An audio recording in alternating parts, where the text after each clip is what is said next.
What's up, Vic? Hey, how's it going? I'm digging. I'm really digging this music. I can't hear any music. Really? Mm-mm. Oh. You're getting to enjoy it all without any of us. Fail. Epic fail.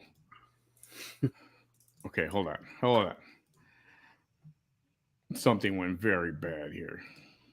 All right. Oops. No, don't start that. Okay, now let's do this.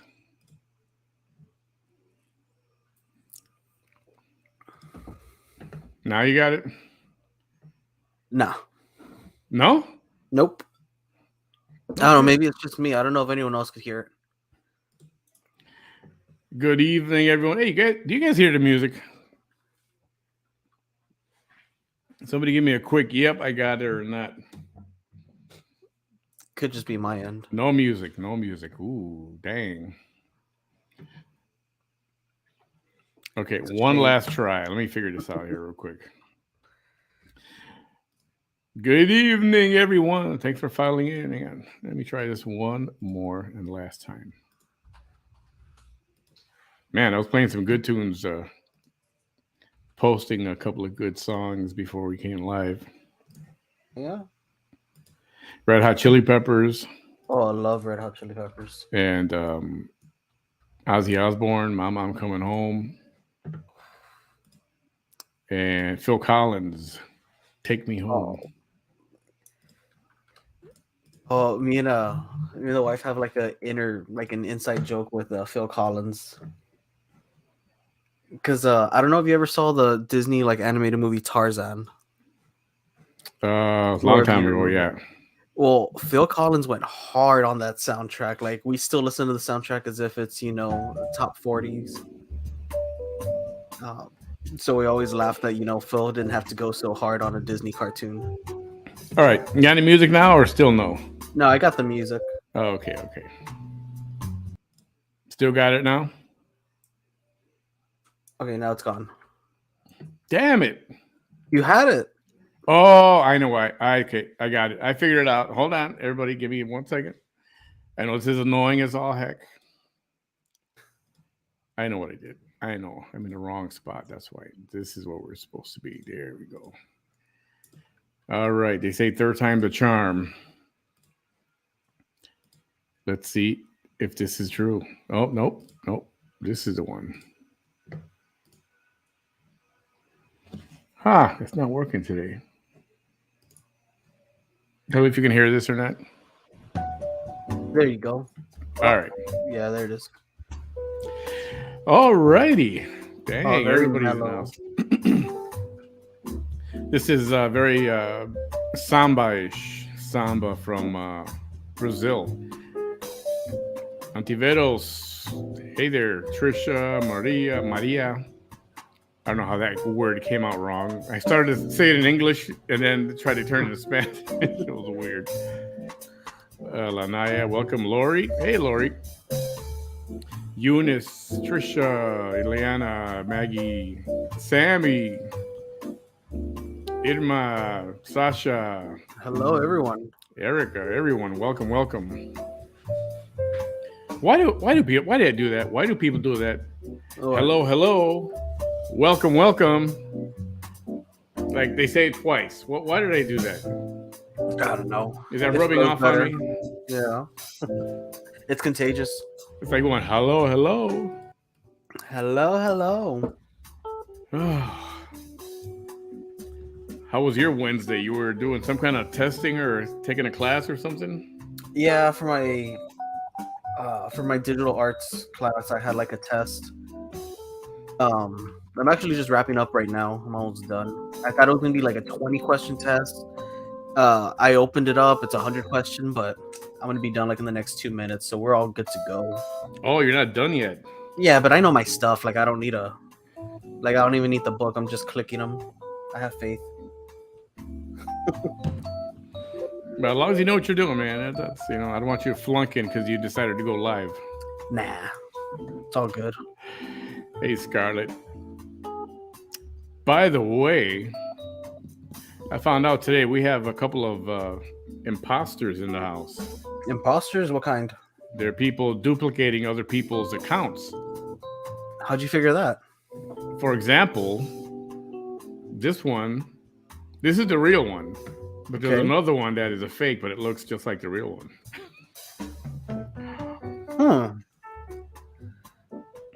So I wonder who that could be. Right. And I don't know why. It's not like the list is long. No, it's a very short list. And I honestly, I don't know why.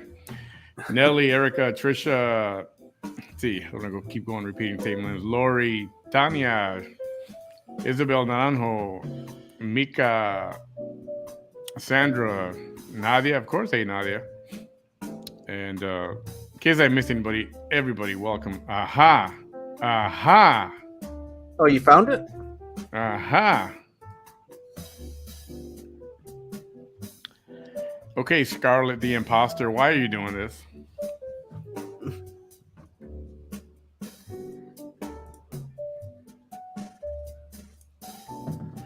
What is up with this fake Scarlett? The fake Scarlett. Why can't you just create your own name? Right. It's not like we got top government secrets over here or anything like that. Yeah. So. Oh, shit.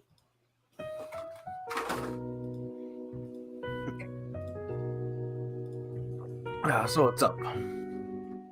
So did you watch any of that VT Chronicles earlier today? Mm-hmm. Yeah, I threw a couple of comments in there and I was there watching. I think I left for about 10-15 minutes, came back, and the same topic was going as if I didn't even take a break. Like there was no break or anything. She was on a roll. And the mistake she made was engaging with Lynn Marie Garcia again. Mm-hmm. So she got into it with her yesterday regarding the Michael Mortensen Act here in Texas. It's got to do with the defense sharing all evidence that they have. And she was trying to say, she kept going to the race thing. Why does a white man, have that, and Melissa Lucio doesn't get to benefit from something only a white man did, or something like that? Yeah. And I swear she said a white man about 20 times, maybe more, throughout the whole conversation. And for somebody who says she doesn't like racist people, that's pretty racist. Yeah, that's kind of like her bread and butter. Gender, and then race. And then if you're a white male, that's like, double damage for you. Right? Yeah. Man, all the favorite Ozzy songs. Kiss Me Deadly, collab. Oh, yeah, that was good. That's good stuff. What's the Phil Collins video that has those doll people? Let me see. I don't know. Phil Collins with doll people. You know what she's talking about? Can you look it up real quick? I'm looking it up right now. Okay. Hey, Margarita. Oh, that's when he was with Genesis, A Land of Confusion. Oh, that's a cool. Oh, the dolls. Not dolls, but like the leprechauns or something. They look like from the Leprechaun movie. What are you? They're like puppets, aren't they? Yeah. Yeah. Lisa, Chicago. We're in Chicago. I'm from Chicago. And don't tell me a suburb. Please tell me you're from Chicago, Chicago. About 15 minutes outside of Chicago. Yeah, an hour outside. Close enough. Ya sabes, welcome. Hey, Jenna, nice to see you. Denise. Denise is back in the house. Marlon, Shannon, Danielle. East Coast representing Pennsylvania. Hey, so I was not gonna make the announcement. I was just gonna post it right after the show. But Lynn Marie Garcia will be here tomorrow night, 9 p.m. Oh, I'm sure she has a lot to say. Oh, she's got a lot to say.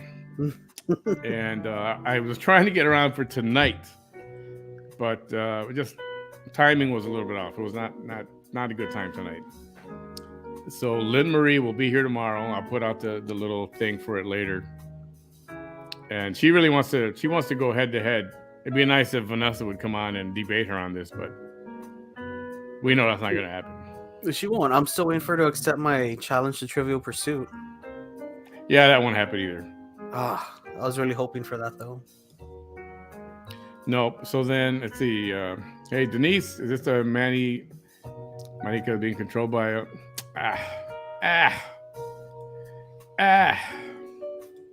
Bye now. Hope you're doing well. Hey, Rosie Allen Garza. Kind of boring, slow night. Yeah. And I wasn't gonna go live. Let me go back on. Let me discuss what happened earlier a little bit. That was a whole lot of fun. It was a whole lot of fun. So tomorrow morning at 11 o'clock, I don't know who can be there. If you can't, that's cool. If you can, drive by even on the side. I will be at the courthouse with Abraham from the Death Penalty Action and the people from freemelissalucio.org, and we'll be at the courthouse just doing a bit of the what's called like a silent protest or a show of support. And I'm going to talk to John Lucio, Melissa's son. He'll be there. This fellow named Charlie. I apologize, I forgot his last name, but he had a similar issue with somebody on death row in the family, and we'll be talking to him as well. And then Friday, I'm planning on having this woman. Her name is Michelle, and she's actually a friend of Melissa Lucio's. I was talking to her on the phone earlier when we were live with Vanessa.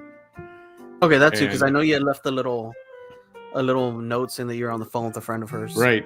Yeah, she's actually a friend of hers. Well, I mean, from the inside. Mm-hmm. And I ain't gonna judge, or I don't want to go into detail why she was there. That's not important. But she was there for a long time with her, and they became friends. And she wants to talk about the case. She wants to talk about Melissa. You know, she communicated with her recently, so I think that'll be interesting. And we can ask. She wants to talk about the case, so whatever we want to bring up. That's open. So that's going to be on, I want to say Friday at like 9 o'clock. Friday night. I'll set it up tomorrow as well. Cool. So tune in for that one. That's going to be good. RGV so Jaime want to know if you are in La... What? I'm on my side. That's the side I'm on. I'm on my side. Everybody's got their little thing going. I'm just trying to be me. That's all. I'm not a side picker. Yeah. And I've been very vocal on what I think about the whole thing, so I don't think I need to get into that. Nah. So don't come over here and start crap. Not interested. Hey, Roxanne, welcome. Dina, welcome. Nice to see you, Maricela. Hey, man, I'm streaming you. Hey, guys. Welcome. Enjoy the show. Oh my goodness. So tomorrow I've got the Camille Leitner Playhouse. They're coming in to promote their latest, what's it called? Jekyll and Hyde. They're doing a play here at the Camille Leitner Playhouse. And I give them we do about 30 minutes, and they come and tell us what the play is about and all that stuff. Hey, the Outsiders. And so we'll do that from like 8 to 8:30, and then at 9 o'clock we've got Lynn Marie Garcia. She'll be here to. She wants to talk a little bit about her conversation online with Vanessa. Yeah, I saw that you released the screenshots. Yeah, probably. I mean, yeah. So I was gonna ask her. Hey, do you mind if I show all the screenshots? And I didn't know that she had contacted someone else to tell me, please put the screenshots out. Oh. So I was like, oh, okay, shoot. And I was trying to organize them. I think I might have left some out. There's a whole bunch. And hey, Chino, Sam, nice to see you. It's been a little bit. And I might have missed a few. I can always go back. Yeah, but the message was received, like it understood. Oh boy, according to him, you support. I don't support nobody. I support myself. I'm courteous to who's going to be courteous to me, and if you don't want to be courteous, well, then you can go. Is it 10:30 yet? And I want to cuss, but I do what I want. It's my show, and I'm not supporting. I don't support anybody. Everybody's got their own gig. Nobody needs my support. That's for sure. Yeah. But I believe in free speech, so I'm just not a fan of certain kind of programming. But if that's what you want to do, if you like that stuff, okay. Everyone has their own taste. I mean, yeah, pretty much. Like I could go on forever about movies and comic books, but that doesn't mean people aren't like everyone's gonna love it. I know people don't like that kind of stuff, but it's my content and it's what makes me happy. I'm just loving the new iPhone update. Oh, I got to do that update. I'm so jealous. I don't like Apple at all, but the fact that they have some new emojis to play with, like, makes me. Is it true they've got that pregnant man emoji? Who was I don't know. Mika, do they have that pregnant man emoji? They said they were gonna. There are some that I was looking at. Let's see. Sandra says VT's utterly annoying. Like I told somebody, she's a spectacle. She's a spectacle. It's something that you want to watch and you just keep watching. Oh yeah, there is a pregnant man emoji. There is? Yeah. And there's some that could be used, for flirting. There's some pretty good flirt emojis in here. Hey Heather, glad you could make it. Nice to see you. Sounds like someone I know racist because of my last name. Oh, are you for real? Yeah, no. She was all over the place. But you know what? It's getting boring. It's getting very boring. Emily, how are you? It's getting stale. Yeah, it is. Carlos, what's going on? La mera. Oh, la mera. Not any specific topic. Today we're just a little bit all over the place. Just want to come on for a little while. I wanted to come on earlier. We've been staying up late. And I just want to do a little bit of earlier of a night. Yeah, I'm all good with that. Yeah, I'm getting more people saying, I can't listen to this anymore. I can't listen to her anymore.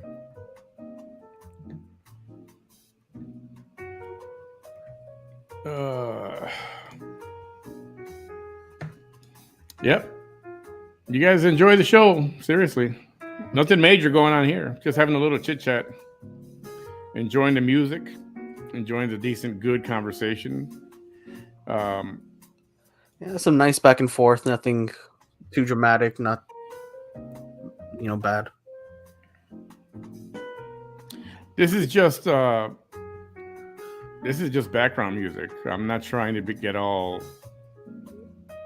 What do you call that? Tantric or whatever, or yeah, spiritual, or I'm not trying to put you guys in a trance or anything like that. Oh, Pilsen, Southside. Okay, so you're Chicago. All right. Oh, awesome. They passed the Chicago test for you. They passed the Chicago test. Yeah. I'm from the North Side though. I'm not a White Sox fan, so still Chicago. Props. A couple of months ago, I almost moved to Bloomingdale. BB, East Coast, New Jersey. What exit? What you moved to where? I almost moved to Bloomingdale, Illinois, a few months ago. Oh man, how'd that Uh, I happen? I got a job offer, and then I was like, "Oh, this is a great opportunity," but Hey, Luisa.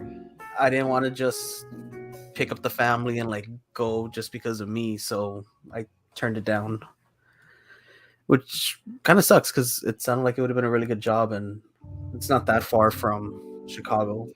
It's Was like it driving good? Good what? job or no? The job? Yeah. Yeah, it was gonna be with law enforcement over there. Um, I was excited. I went through all the interview process, and then when they gave the job offer, that's when it hit me. I was like, I can't do this. Like, it's a nice dream, but nah. Great Lakes Naval Base. That is, I want to say, 30 minutes. If you're on Lakeshore Drive, it's about 30 minutes, maybe 40 minutes up Lakeshore Drive or 94. It's not bad. Vanessa would never. I know she wouldn't. Hey, Connie. I know she wouldn't. We got interesting shows. Don't be ruining it by bringing out. Yeah, I know. They're going to keep bringing her stuff. I don't know why you guys just can't do your own stuff. Talk about something real, man. I mean, I'm not, you know what? I'm not knocking your, whatever you want to call it, your little His niche? skit or your shtick. I call it a shtick. Yeah. That could be freaking funny. People are into that stuff. And I used to watch Flip Wilson. I don't know if you guys know who Flip Wilson was. He was a black comedian. And then he had this, I can't remember her name. Somebody tell me her name. He would dress up in drag and come out like this lady. And he was funny. And, you know, capable, right? But, you know, do something good, man. Do something legit original. People, I'm not going to lie. People say you're funny and this and that. But you just go over, you know. So keep it updated tomorrow. Yes, I definitely sure will. Let's see. Coalition lives as far as San Antonio. Oh man, I can't wait till they pull up Portillo's in San Antonio. That's gonna be good. Chicago style hot dogs. When that happens, you need to make the trip and you need to like do a Yes. live there. Like you need to go so everyone could see your reaction because you talk about it with such passion and you're so excited about it. So I would like to see that like displayed once you finally get it. I got some photos on my profile, my personal page when I went to Chicago. This was a few years ago when I was still working for the airline. And I went to my favorite pizza spot. I ordered 2 pizzas. And I was there and I was in heaven, man. I'm glad I took a lot of pictures. Do you get nervous doing interviews? No, I actually don't. Sometimes I get nervous before the interview, like leading up to it. But I don't know, the more and more that I'm online, the less and less jittery I get. Yeah, I think I haven't done that many interviews, like not as much as you and not with such big names. But like when I do like my panels or when I do like public things, it's usually the first minute, like when I really need to gauge the audience or the flow of how it's going. Yeah. But then once you get into it, like you forget, you know, your time limit, you forget, you know, Yeah. you're on this and you're just in the moment.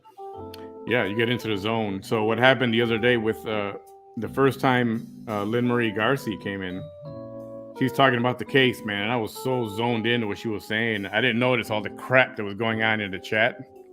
Mm-hmm. And then when I was trying to put on legit comments, everything was all full of junk in there. And yeah, I'm not doing that again. That's you guys think you're bothering or you want to?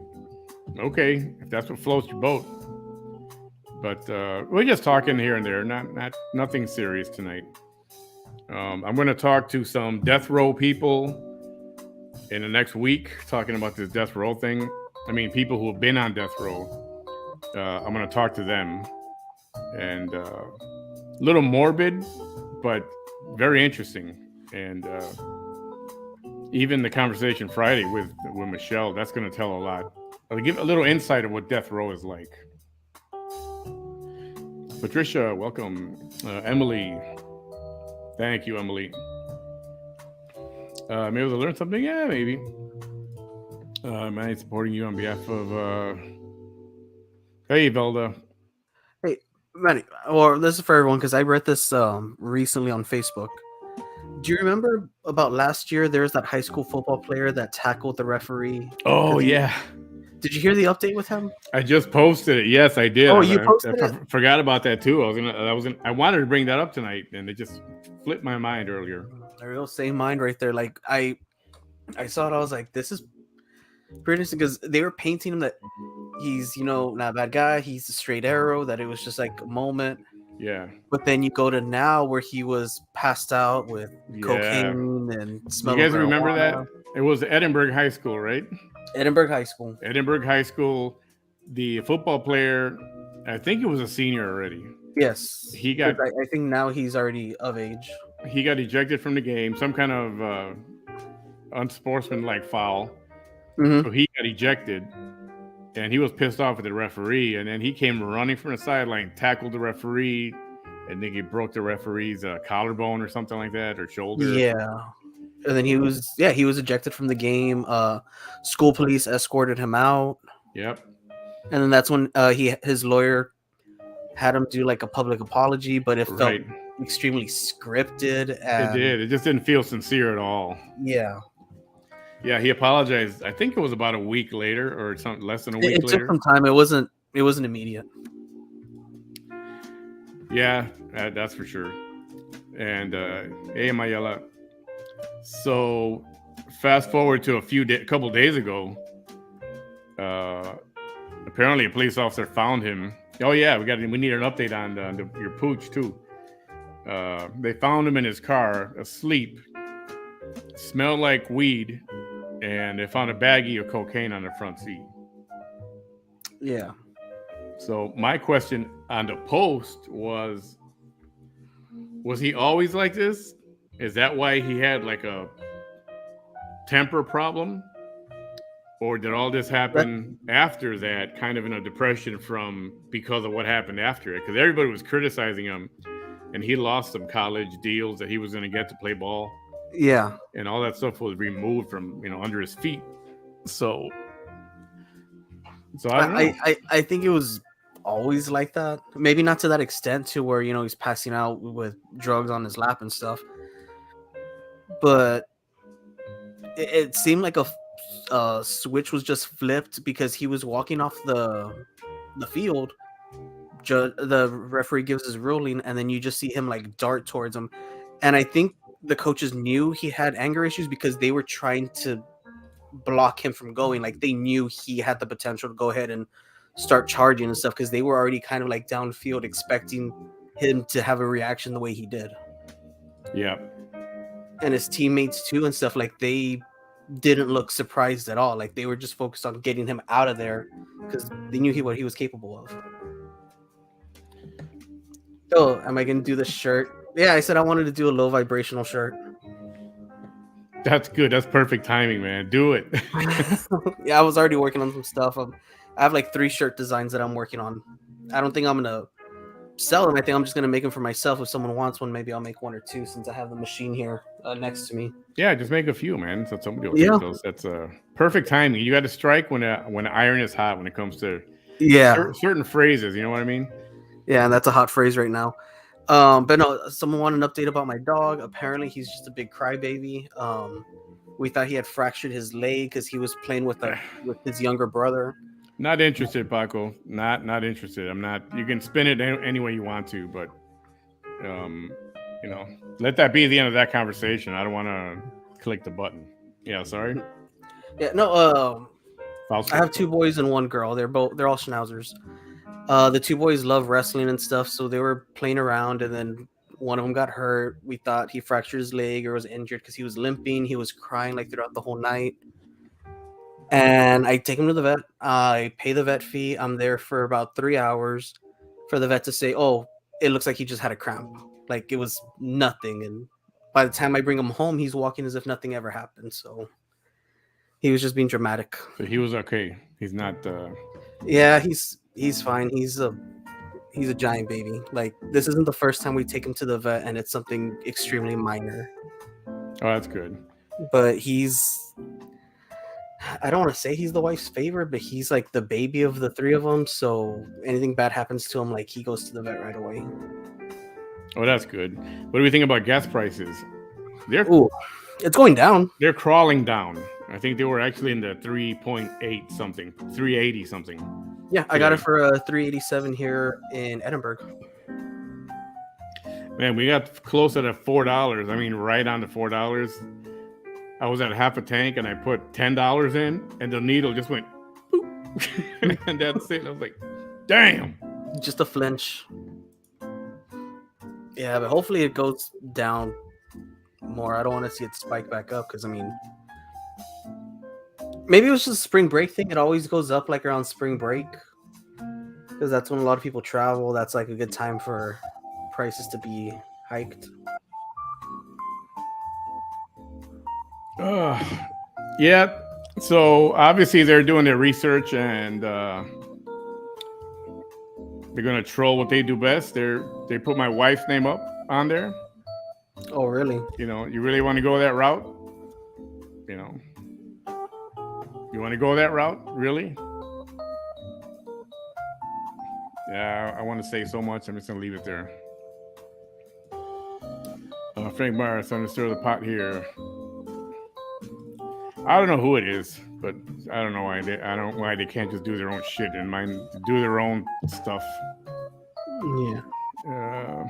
Yeah, I know, right? Me neither. Just stay home. Don't even drive out as much as I used to. I used to go to HEB every 5 minutes. Oh, I gotta go get this. Oh, I gotta go get that. Oh, I need some more of this. And now I'll just wait.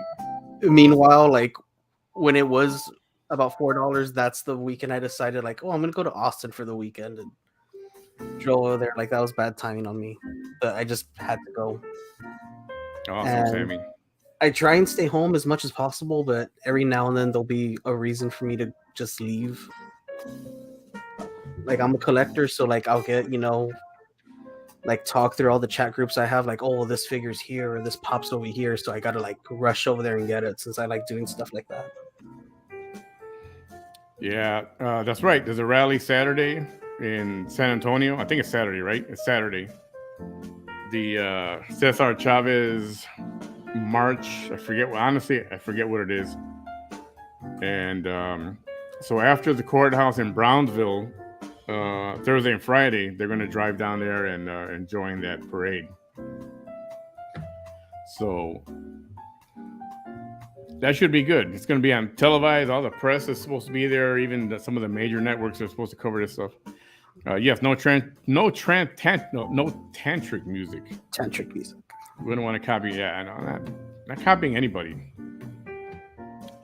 I know what you're saying. I copy. I'm not talking about you, Fausto. But people were saying they mentioned Frank. Somebody did earlier to me. And you know what? I talked to Frank. I got no beef with Frank right now. Yeah.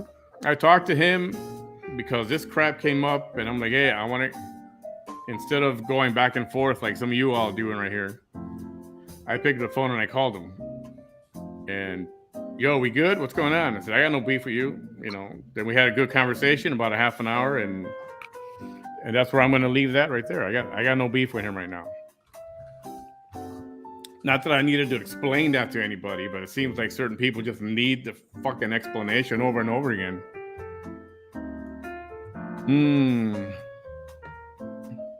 Yeah, definitely. So the good news today was that Melissa's son, John, he was at the courthouse. They were, they're standing up with their signs and stuff. And the DA, Mr. Science came out, and he actually caught him and he talked to him for a few minutes. And he goes, hey, I want you to please consider, reviewing this evidence and reviewing the application that we put forward to allow all this other stuff. And it's on video. It's on my post. I posted it a couple times. And he said he would. He said he's going to review it. He'll take a look at it. And I was like, damn, it's awesome. Okay. And I need to have like a little buzzer. I want to have like a little buzzer, you know that? Okay. Well, I got another case that came across I wanted to say across my desk, came across my feed, and this happened back in December. I don't know if you've heard about it with the case involving Rebecca Grossman. Rebecca Grossman. What did Yeah, she? What did they do? back in September, she was drunk driving, and she struck a vehicle and fled the scene. In that vehicle, a 11-year-old and a 8-year-old were in the vehicle, and they passed away. And she is not being charged with anything. What? Yeah. Back in September, it was a drunk hit and run. Uh, 2 children died on scene. They passed on scene.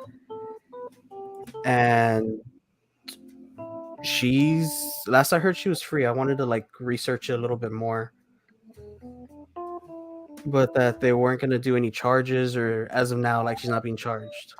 Mm. You know, the other one I heard today was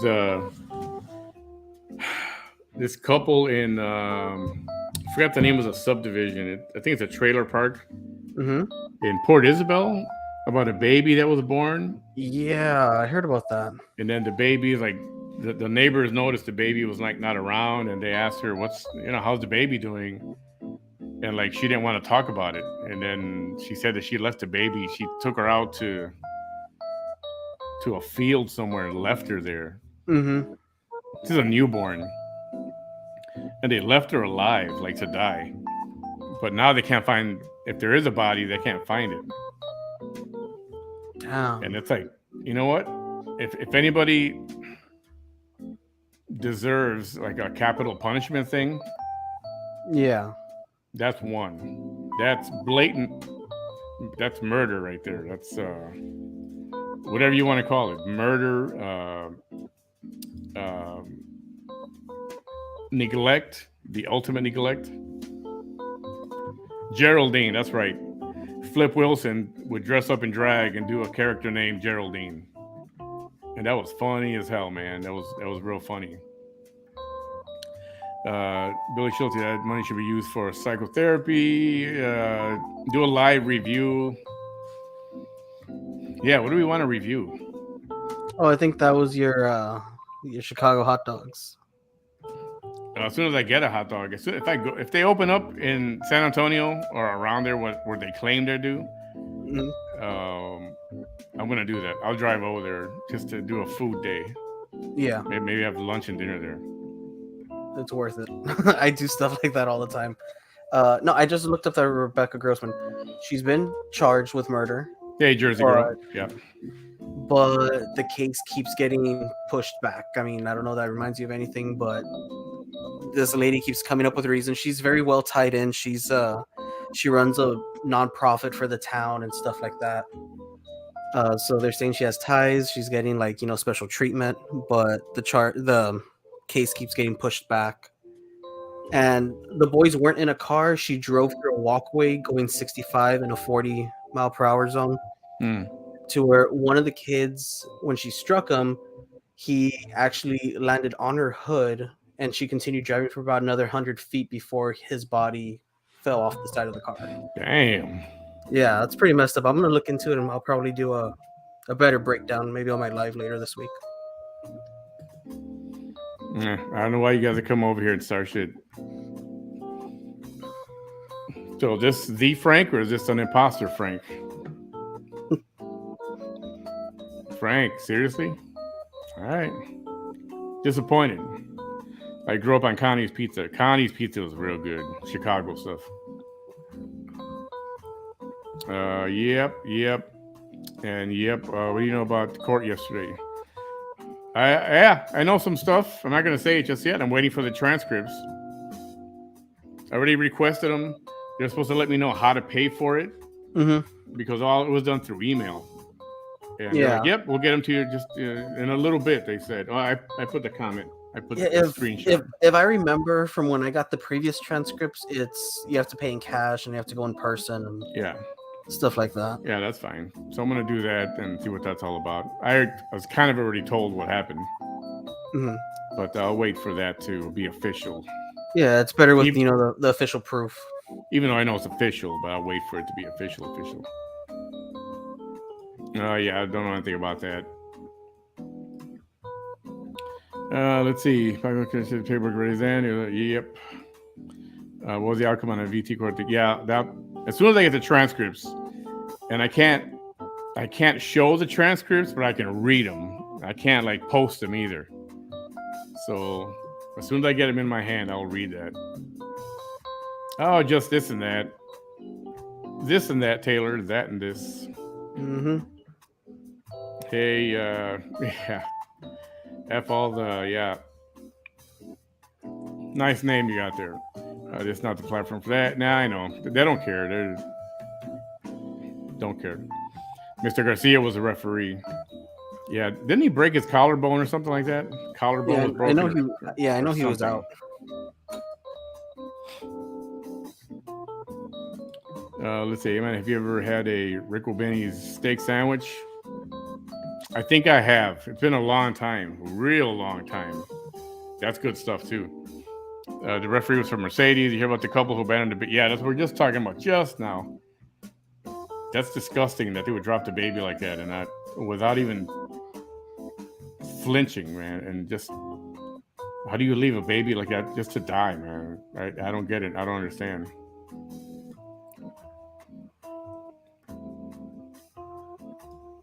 Very sad. Lori, good night.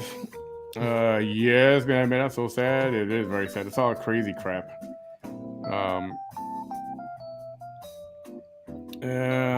Yeah, don't know who that is.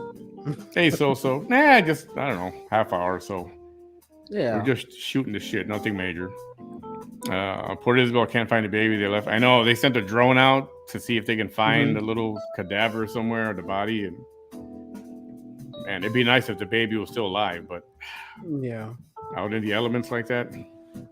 No, we don't have good weather for that. Yeah. Coke or baking soda. So did they ever send Jeffrey Epstein, who didn't kill himself? She has not been sentenced yet. No. They're just trying to keep her alive at this point.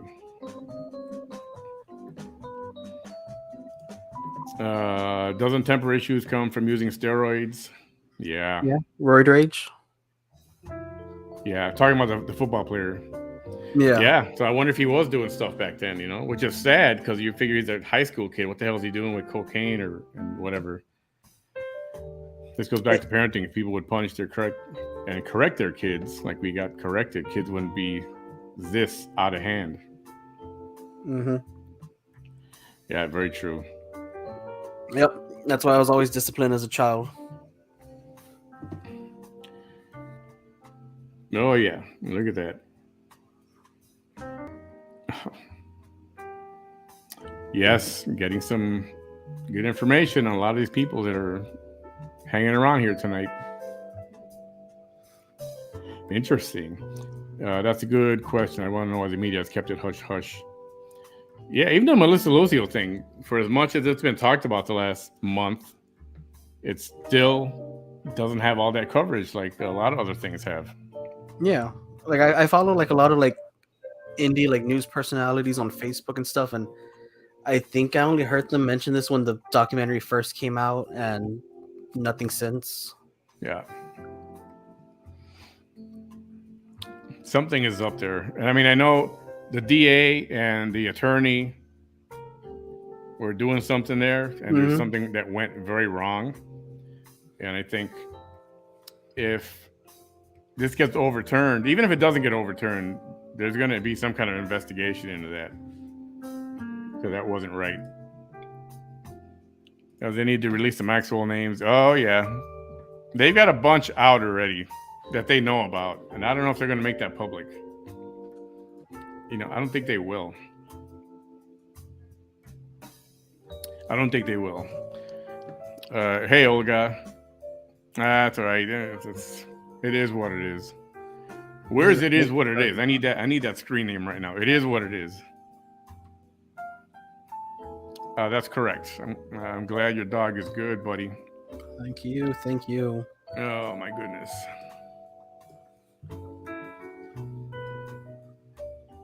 Yeah, let's see. Thanks for scrolling and controlling the conversation. We don't hear the negativity. I don't know.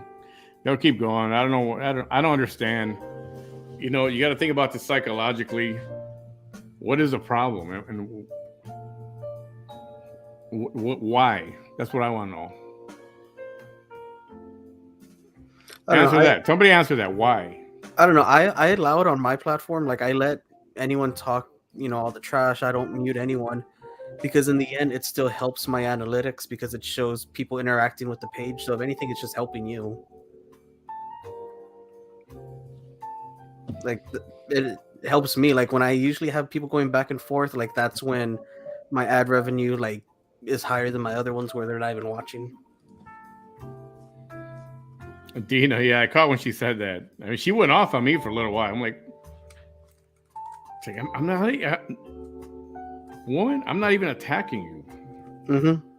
You know, everything you're doing is you're just feeding everybody, and you're doing this to yourself, man. I'm just showing. Now, what part of Edinburgh do you live, DD? I live in McAllen. It's just that the Peter Piper at Edinburgh was closer for me. You have to use premium, it's $5 a gallon. Ugh, yuck. That hurts. Like that doesn't affect me, but that hurts me just thinking about it. Oh, remember? Didn't Vanessa mention? Do you remember? She mentioned Abel Bravo. Mm-hmm. What was she saying about Abel? She said, what did she say? Somebody remember? She was talking. What was she talking about? Was she talking about her vibrations or whatever? Her vibrations. Oh yeah, he wants to join us. Abel Prado wants to join us right now.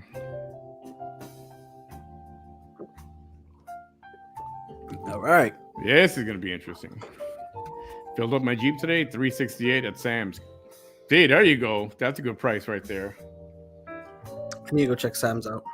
I mean, I filled up today, but still.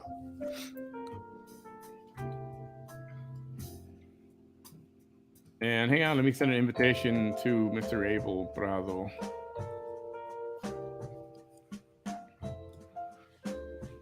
About his skincare routine. That's what it was. That's what it was. I think I'll ask him about his skincare routine. Right. I want to learn some stuff from him. All right, the invitation has been sent. Give it a minute or so.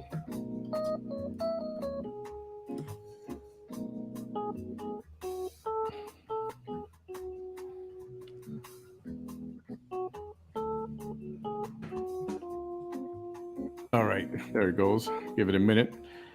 Let's see. Scar doesn't need to block anyone, just ignore them. Yeah, that too. I don't know. Mika says, hey, she doesn't get sentenced till the end of June from what I read. Yeah. Depends on what happens on the 13th. I think it is the 13th. Yeah, I dig the music. It's cool.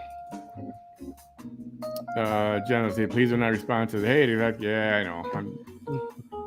It doesn't bother me. I just want to, I'm more of the why. And then when you turn this stuff around and certain things happen to them, then they're outraged, right?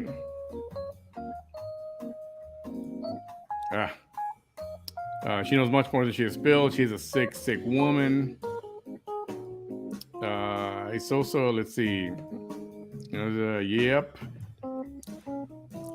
That a boy. Yeah, I hope so. I hope Science does actually take a look at it. They have good shows. Don't they get you? Yeah, I know. I'm not. It turns them on or something. I don't know. Honestly, I don't know.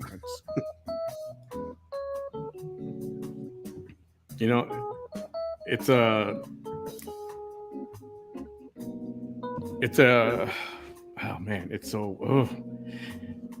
Well, I'm trying to find the right word. No, it says not charged at all. What state was that? I'm assuming you're talking about your thing? The case that you brought up? Oh, I thought it was referring to someone who said gas was like $3.60 something. Oh, you're talking about gas. I thought she was talking about a case. I was curious if that was local too. I was like, I'm gonna go check like 'Cause that's a 20-cent difference from what I'm seeing around me. I said the girl that hit in a motorcycle at the stoplight in Harlingen, she didn't get charged anything either. She was even smiling in her mugshot. I think I know which one you're talking about. I remember a little bit about that. I remember the mugshot because everybody was pissed off that she was like had a smirk on her face. The case out of Port Isabel is very scary to me. That's if people are saying that's witchcraft, I don't think so. I just think that's, well, I don't know, but I think that's somebody who just didn't want the baby and just instead of giving it up for adoption. Isn't it that you can go to a firehouse and just say, hey, look, I don't want the child. Yeah. And that's it. You don't get in trouble. Yeah, there's some cities, like big cities, to where they have like a baby box to where you just put the baby in a box. It's, safe for the baby to be in there. And then the fire department goes on the other side of the building and they're able to retrieve it. And they do it within 2 minutes. So it's no questions asked. They don't have to know the mother's name. They're just there to take care of the baby and make sure the baby's safe. I think if all cities incorporated something like that, it would be a lot better, because I feel like sometimes women might feel that they're going to be judged for doing this and they don't want, things to get out. I wish that would be a statewide thing, if not a national thing. That Yeah. People can just go to if you really don't want your child, infant, right? Yeah, pretty much. That you can go to a police station or a firehouse and there's a name for that, and I forgot what it is.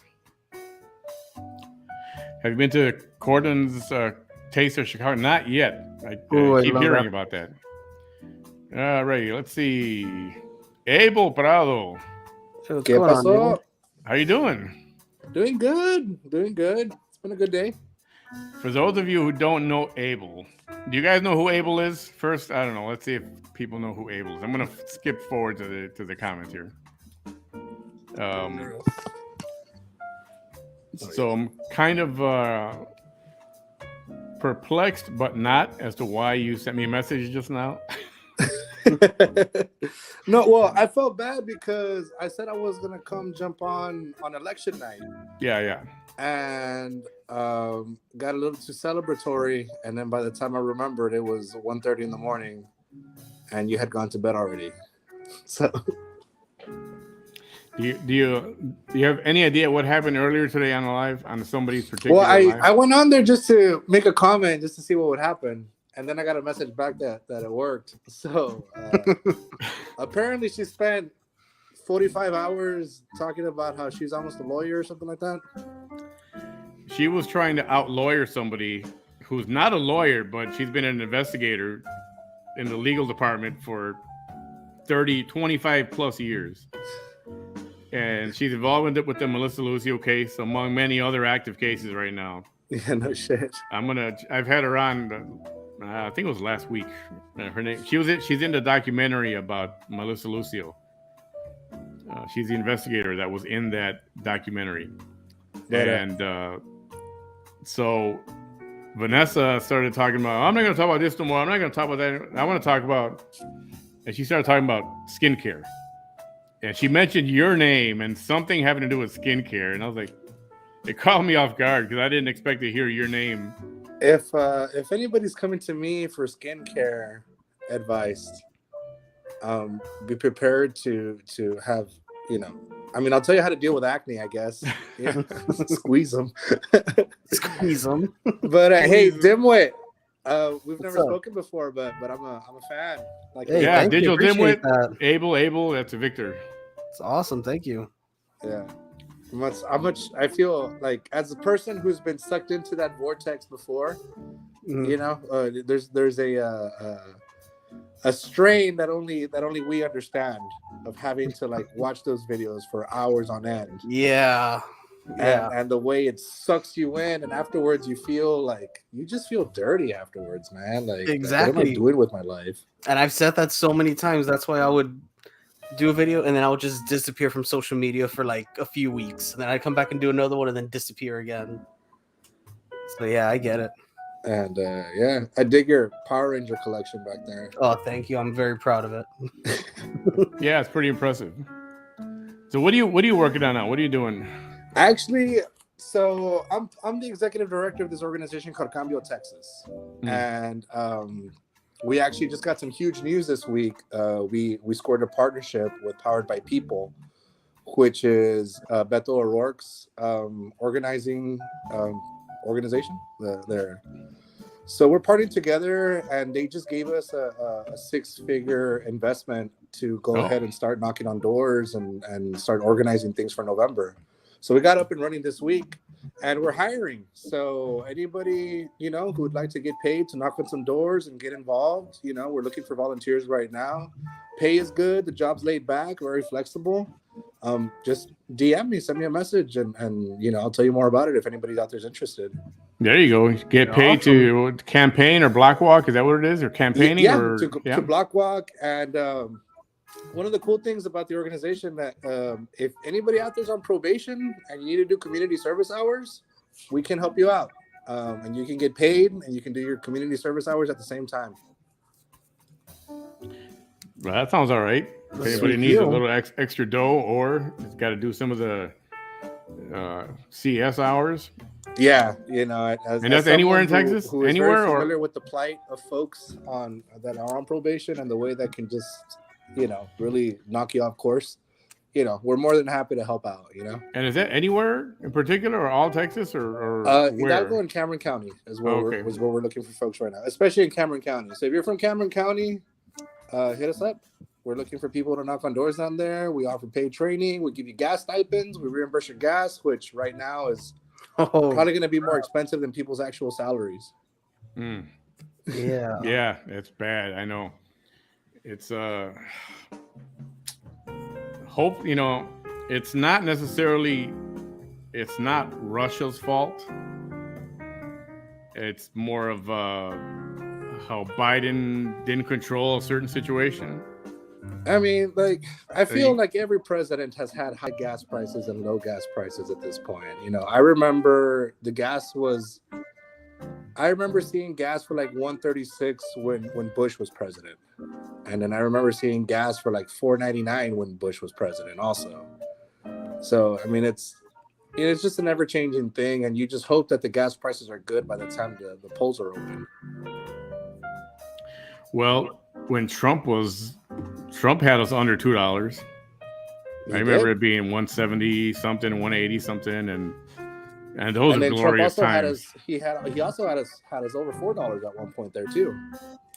Yeah, I can't remember what happened with that. I know at one point it did peak up, just like right now. I just think it's very naive that the president that they have the power to, global supply. Spoiler, it's corporations trying to fuck us. That is way more responsible than anything Biden.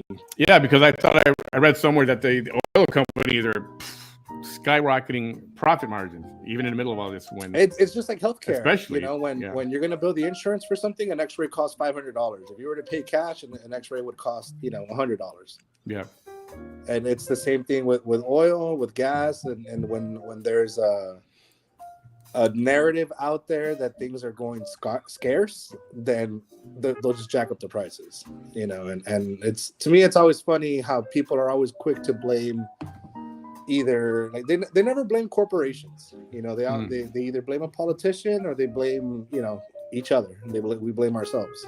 Yeah, because no one knows who to go after with the corporations. Like with politicians, okay, they, put their names on everything, so it's easier to go after them.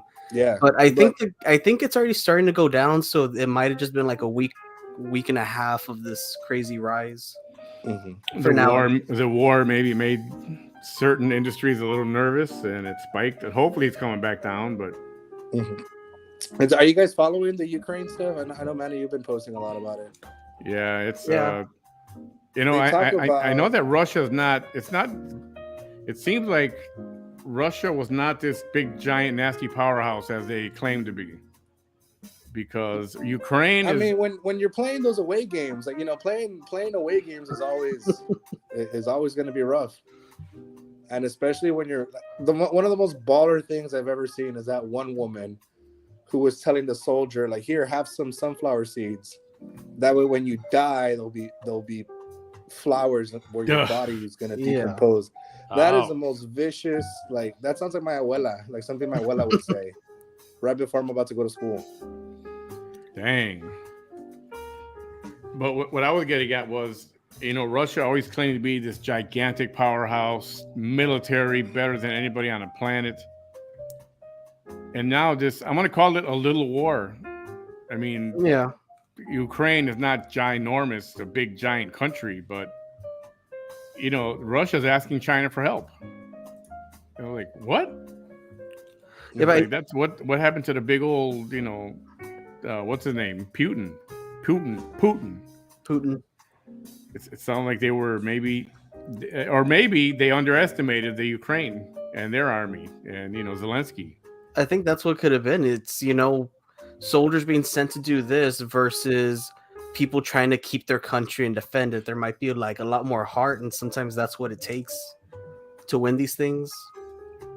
Especially since they've said like a lot of the Russian soldiers don't want to be there. Yeah. Or that they were sent here saying it was a military exercise and they didn't expect it to be this thing. And then also like with the Russians always being seen as like these big, strong force. I think that's a little bit of like the media, like Hollywood. Like I could always take things back to movies. Like the huge bad guys are always Russians. Like look at Rocky IV. You picture like a bad guy or like a big evil dude, and somehow they always make them Russian. So I think that's how we're interpreting. Like, well, they're supposed to be these big, strong guys, but not really. But they always do these military parades where they're showing off their tanks and they're showing off their missiles and all that stuff. Yeah, that's all I got though. Like they put everything out on that parade. I know they're always showing off all their tanks and marching and all the military equipment, and then now like, China, we need some help, please help us out. You back with us, buddy? Yeah, got a phone call, and I guess when I get a phone call, the thing will kick me out. That's cool. Yeah, so for those who don't know who Abel Prado is, oh no, that's not. Wait a minute. Now I'm getting confused with you and the other guy, with Andres Bernal. Yeah, that's something different. Different situation.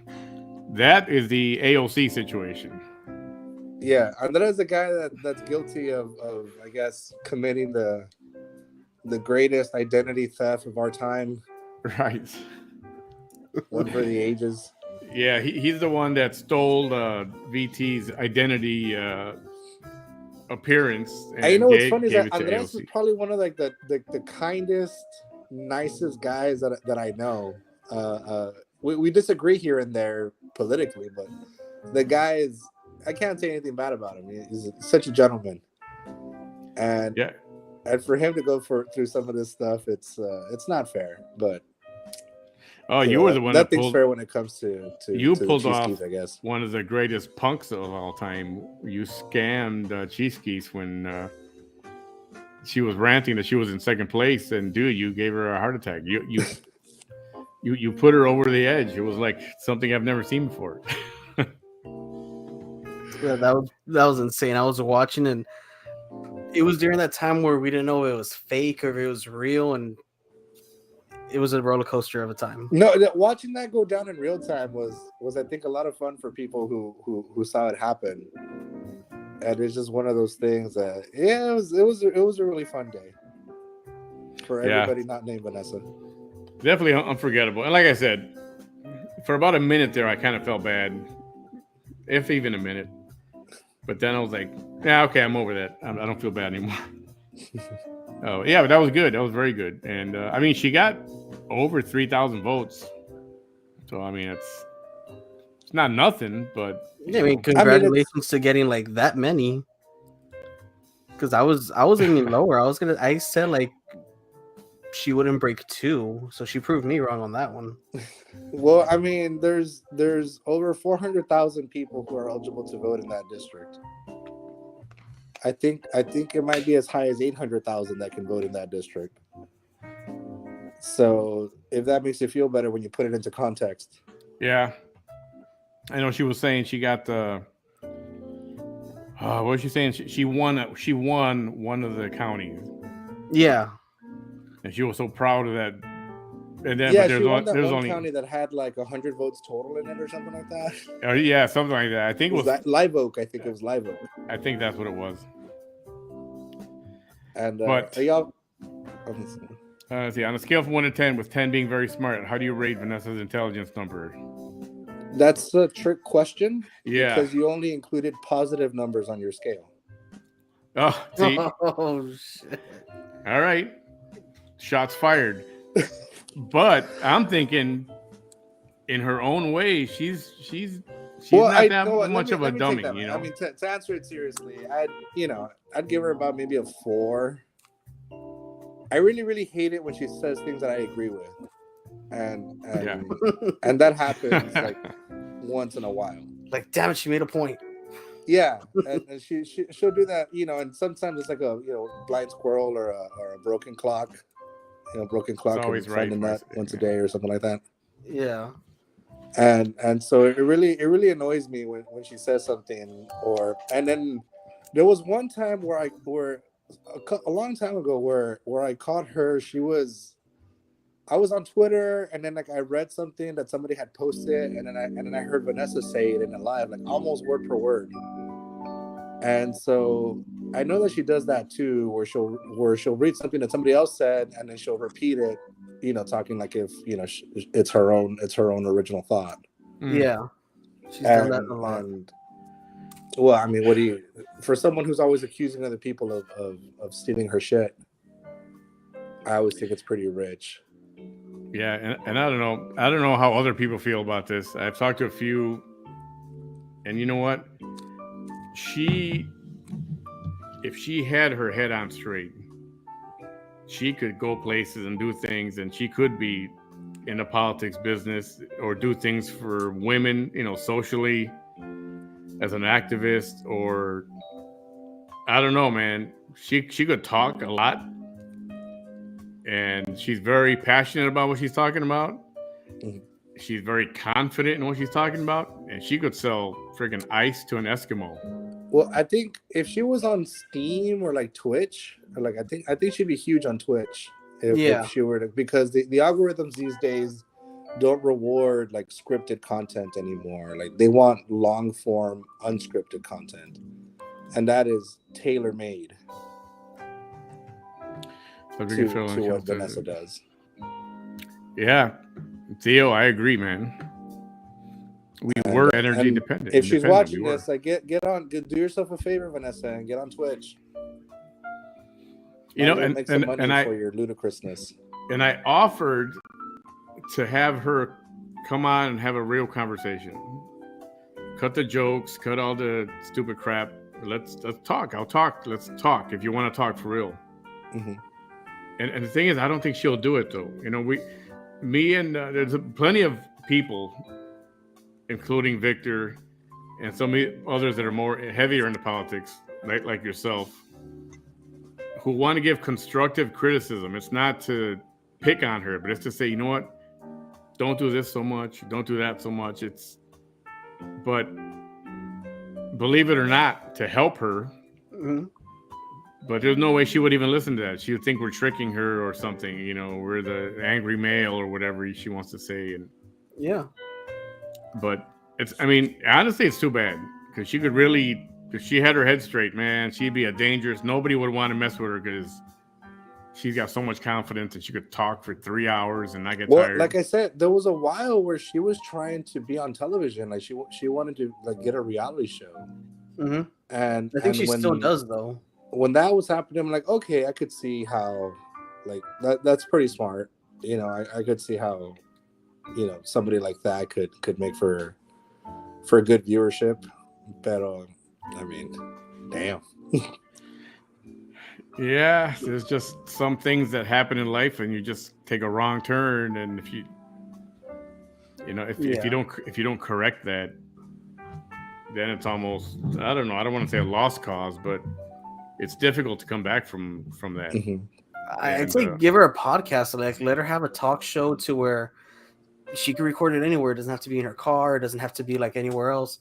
Just her talking for like 3 hours. Vanessa, if you're listening, I won't charge you. I will edit your thing for you and I will post it for you because I think she could gain a much bigger following there. She could be successful there, and that's where maybe her calling is. Maybe she's not supposed to be a politician. Maybe she's supposed to be, you know, a influencer, a podcaster. Like she could build a little media empire off of her lives, off of her podcast, and if she wants to go and head on Twitch too. Mhm. I always thought she was great for like morning radio. Yeah, something like that, like a talk show where she could have her own topic. She doesn't have to be censored. And honestly, I would listen. I would probably listen because I'm curious on like the day-to-day stuff that she would talk about. Even like what she talked about today. She get on a podcast and just go on. She's got people who will follow her and they'll listen and they'll listen a lot. Yeah, she could be like the next Howard Stern or something. Like it could be, you know, stuff that rub people the wrong way, but at the same time, you have all these people that want to listen to that do get drawn to it. Yeah, that whole I want to hear what she's going to say next kind of a thing. Yeah. So, see, and here we are. People think we hate her, but it's not. We don't hate. It's just if she doesn't have people in her life that direct her in the right direction. Well, even if those people existed, they wouldn't be listened to, and I think that's the real tragedy. Yeah. Is that I don't think she's had a shortage of folks who have come into her life, and myself included, who wanted to help her or, you know, be a part of what she's trying to accomplish, until you realize that it's not real, like it's not a. But the ones who take our guns. And I don't know her personally or the people around her. I don't know who she's got around her, but I can't imagine that there's not a single person around her saying don't go live, don't do that, or don't do this, or don't talk about that, or just ignore this, ignore that. And I don't know, I guess not everybody has somebody, you know. Yeah, that's a funny thing. It's always funny to me when people think that guns are going to go anywhere, let alone one person having the power to take anybody's guns. Guys, well, you know what? Nothing's honestly, going to happen to the Second Amendment, guys. Like, guns are not going anywhere. Yeah, no, and whatever this guy says, Beto. I mean, it was a bad look for him to come out and say he's going to come and take guns in Texas. It's like, what is he in your said that freaking during mind? the presidential campaign. You know, he said that to a national audience. I don't think he would have ever said that to a Texas audience, but that's a different conversation. Yeah, well, but the way that Beto incites people and inspires people has been amazing to me. That's been one of those things that I've been following for years now, is tracking Beto's trajectory across the political landscape. Okay, so you're obviously a fan of Beto. Oh yeah, I first met him. Why doesn't he just use? You know, everybody has a Beto story, right? And if you allow me, I'll tell mine. When he was first running for U.S. Senate, he put out a press release. He came to Mission. Back then, there was some restaurant. I forgot what it was. But the press release said that he's coming to the Valley because he wants to like listen to real people. And he was having his event in like the swanky part of Mission in one of those like fancy little restaurants. And I'm sure somebody else set up for him. But I reached out to his folks and, you know, just on a whim and be like, hey, well, I know this family down by the border who's been fighting with the government for years because they want to build a wall through their land. And if you're interested in hearing like, you know, actual stories about people who are dealing with these issues, like I could introduce you. And it was just too short notice. We couldn't make it happen. And the guys said, you know, why don't you show up to the event a little bit early? Beto would like to meet you. And I did. And we spoke for about a good 20 minutes, you know, before anything, before like Beto Mania happened and all that stuff. And he says to me, like, you know, next time I'm in town, I'd love to pick you up on that offer. And I said, you know, yeah, sure, whatever, right? Fast forward about 6 months, he's back in the Valley, and I get a call from his people saying that, like, hey, we wanted to know if you were available to take Beto around the way you did the last time. And to me, that's pretty solid, you know, for someone to have like follow through like that. Yeah. We went down to the border wall, you know, we spoke like very earnestly about Valley politics and stuff like that. This was back in 2017. Early 2017. Sounds right. Yeah. And we've been in communication since. You know, I can text the guy and he'll respond, you know, a little while later and stuff like that. And he's also really good about. I've been able to like talk shit to the guy too, and I've been able to tell him like, there's things that you could be doing better. and he takes it in stride and listens and goes out of his way to at least make you feel like you're being listened to. And that's a very unique talent in politics. If you ever talk to that guy face to face, he has that talent of making you feel like what you're saying to him is really being received. And so, the hard part for him is that Texas is such a huge state that in order to be able to get in front of that many people to make that kind of impact, it's very rough. But the guy's doing it. He shows up, puts in the miles. Question here: were the other candidates that you know of, were they aware of Vanessa and her antics? I can tell you for a fact that none of the other candidates were worried about Vanessa even for a second. But they were aware of her. Though. Yeah, they knew she existed, but they weren't afraid of her winning at any moment. Like, I never had one conversation with anybody. Like, when you're talking seriously about what things are going to... And, election night was very interesting because as the results were coming in, the results looked like it was going to be two specific candidates, not the candidates that ended up. But, those conversations were happening about, hey, it looks like you're not going to make it. It looks like I'm going to make it. We should help each other out, and, et cetera, et cetera, et cetera, et cetera. At no point did anyone say, do you think we should call Vanessa and see if she would endorse? Like, fuck no. I know she started to talk about who she would get behind, but I don't know if she ever did or will. Well, who she's going to... I mean, like, Ruben doesn't want her... I mean, I can't speak for Ruben. I can't imagine that he would want her support in any capacity whatsoever. Mm-hmm. And she's not going to endorse Michelle just because of the people who work her campaign. And she still thinks that I'm supporting Michelle, which, I'm not. I don't even vote in that district. And I'm not working that campaign. But, no le sacas de la cabeza. Yeah, and that's what I mean. Part of it is get her head straight, get things right and straight. Know what you're talking about before you go on and on. Why? I don't know if you would know this or not. Why doesn't he just go by Robert? Well, he grew up in El Paso, and I don't know if you ever had any gringos in your school, but if you have a gringo in your school in the border, you're not going to call that guy by his name. He's going to get a nickname. And so, in our culture, somebody named Robert or Roberto is gonna get called Beto. And he's from El Paso, which is that community is just as brown as our community. And there might be some regional differences, but I think ethnically, like, we're still the same it's the same people.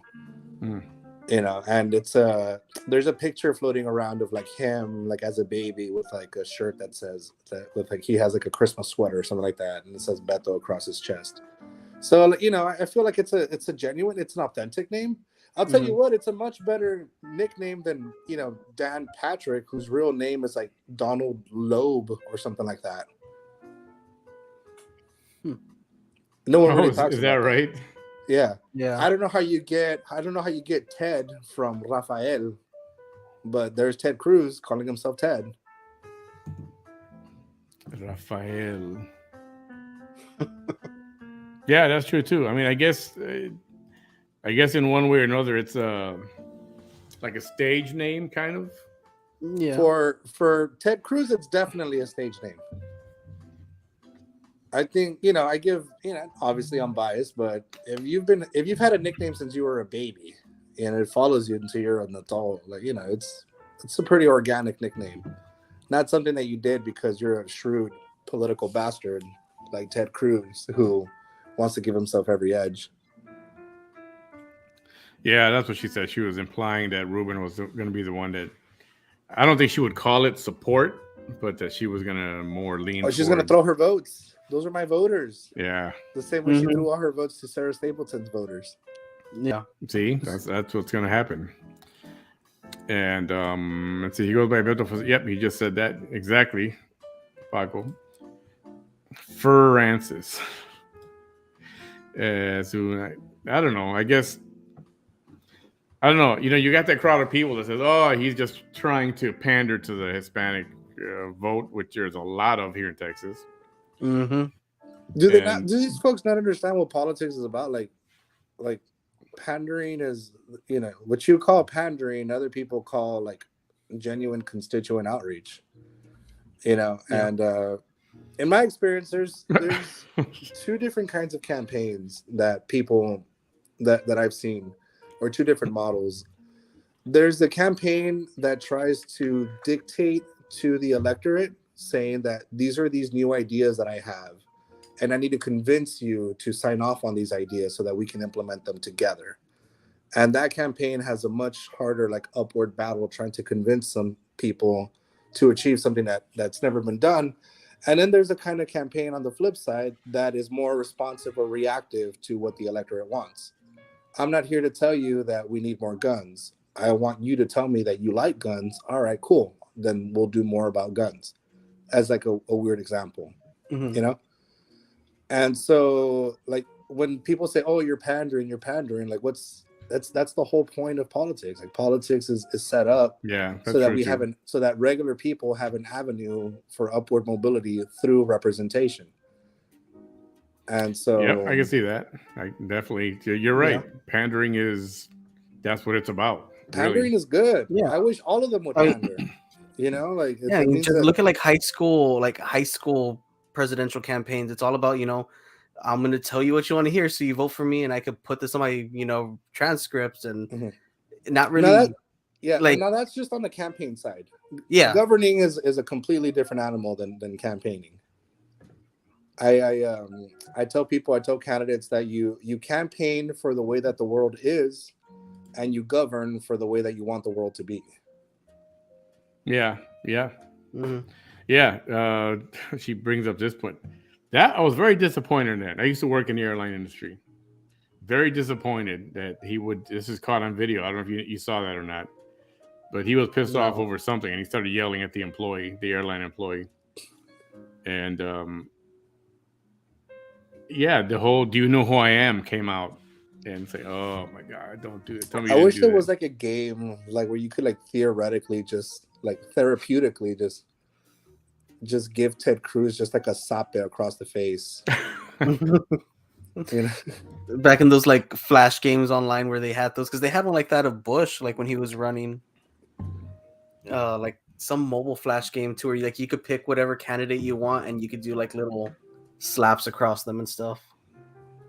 That's Being what it personal, reminded me I of. don't think it's a job. I'm more worried on the liberal policies. Look at Biden's failure since he took office, all because people were offended by Trump tweets.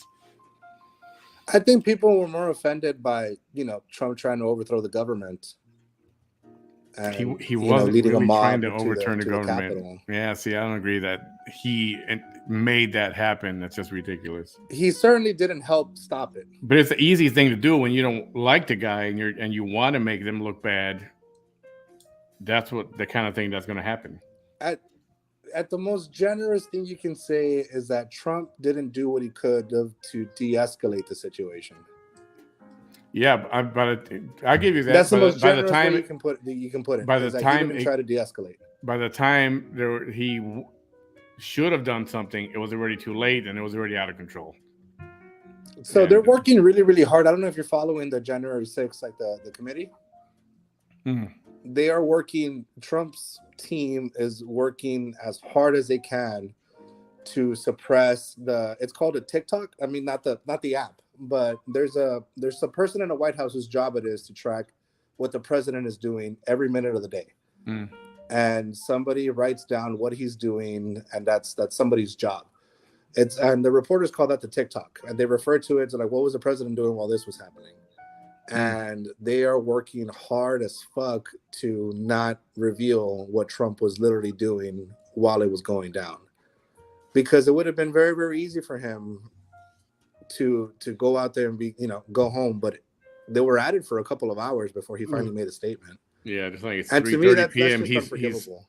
He's sitting on his recliner, twisting his whiskers. That's what he's doing right now, laughing at the screen, watching this going on. And I know that's what they want. That's what they want to find something. Yeah, that's what they want to come out of this. But there's plenty there. There was a document that was released. Like, one of the Proud Boys is in court right now, and they through discovery and through that court case, they they they found like a 9-page document that had like very specific instructions and goals for that day for a certain group of people. So I mean, there was a lot of things happening. There was folks who were there just to see what was going on, and maybe they just got swept up in it. But there was people there who had a very specific goal to fuck shit up and to blend in with the crowd, and not, the phrase that they use in the memo is like, don't look tactical. So then, how do you explain those other videos that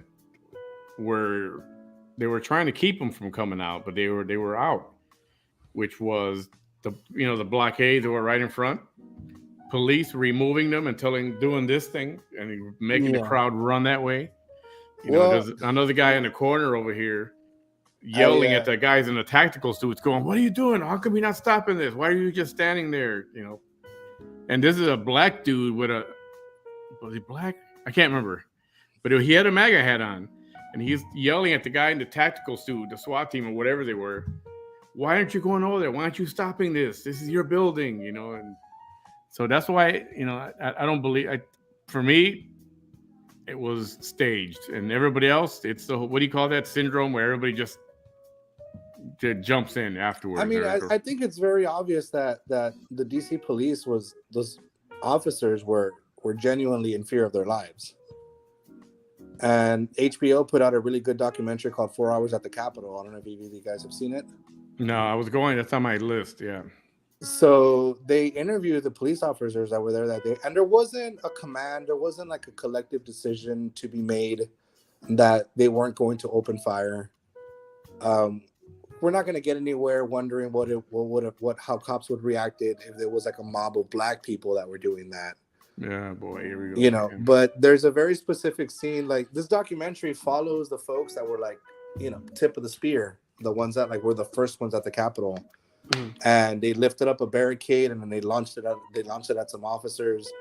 And had they pulled out their guns and mowed those people down that day, and we've seen police officers do that, and they arrive at the scene less than 5 seconds later, somebody is dead. And so they made a decision individually / collectively that they weren't going to open fire on them, probably because they knew that people in that crowd probably had more guns than the police officers had that day. Yeah, it would start a much bigger riot. It covers a lot of anxiety for police. They interviewed the police officers who were there that day, and there was one in particular.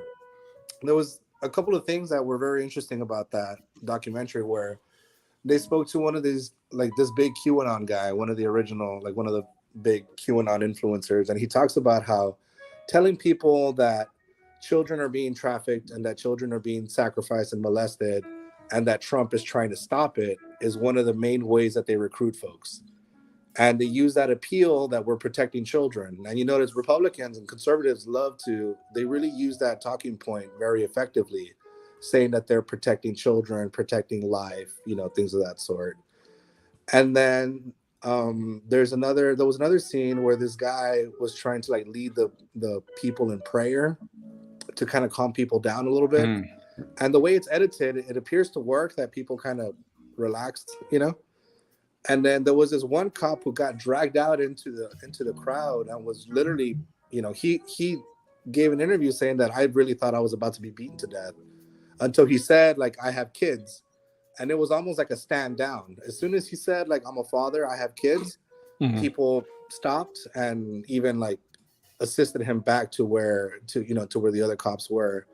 And to me, that highlights it gives me a lot of good insight into like kind of like the way of thinking about how if you make an appeal to religion, if you make an appeal to family, it's an avenue for them. It's an organizational tool. It's a core belief that you can appeal to, and you can disagree on everything else. But if you agree on those two things, odds are pretty good that you're going to get along with that person.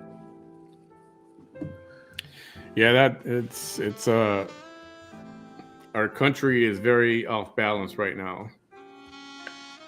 And I don't know, man. I don't know if you're a Biden person or a fan or not, but I think both sides suck in their own way. well, right now, Biden is the one that sucks the most because he's center stage. He's supposed to be anyway, and it's sad to watch him sometimes. It's difficult to watch him speak, and then that goes for Jen Psaki as well. And Kamala Harris she's always laughing.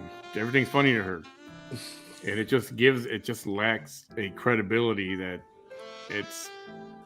I don't know. I mean, say what you want about Trump, but world leaders, there was a respect there, and I don't think they respect Biden. I don't think they respect Biden at all, one bit. It's anyone who's ever fucked with Biden, who's ever gone after Biden, has lost. Like who?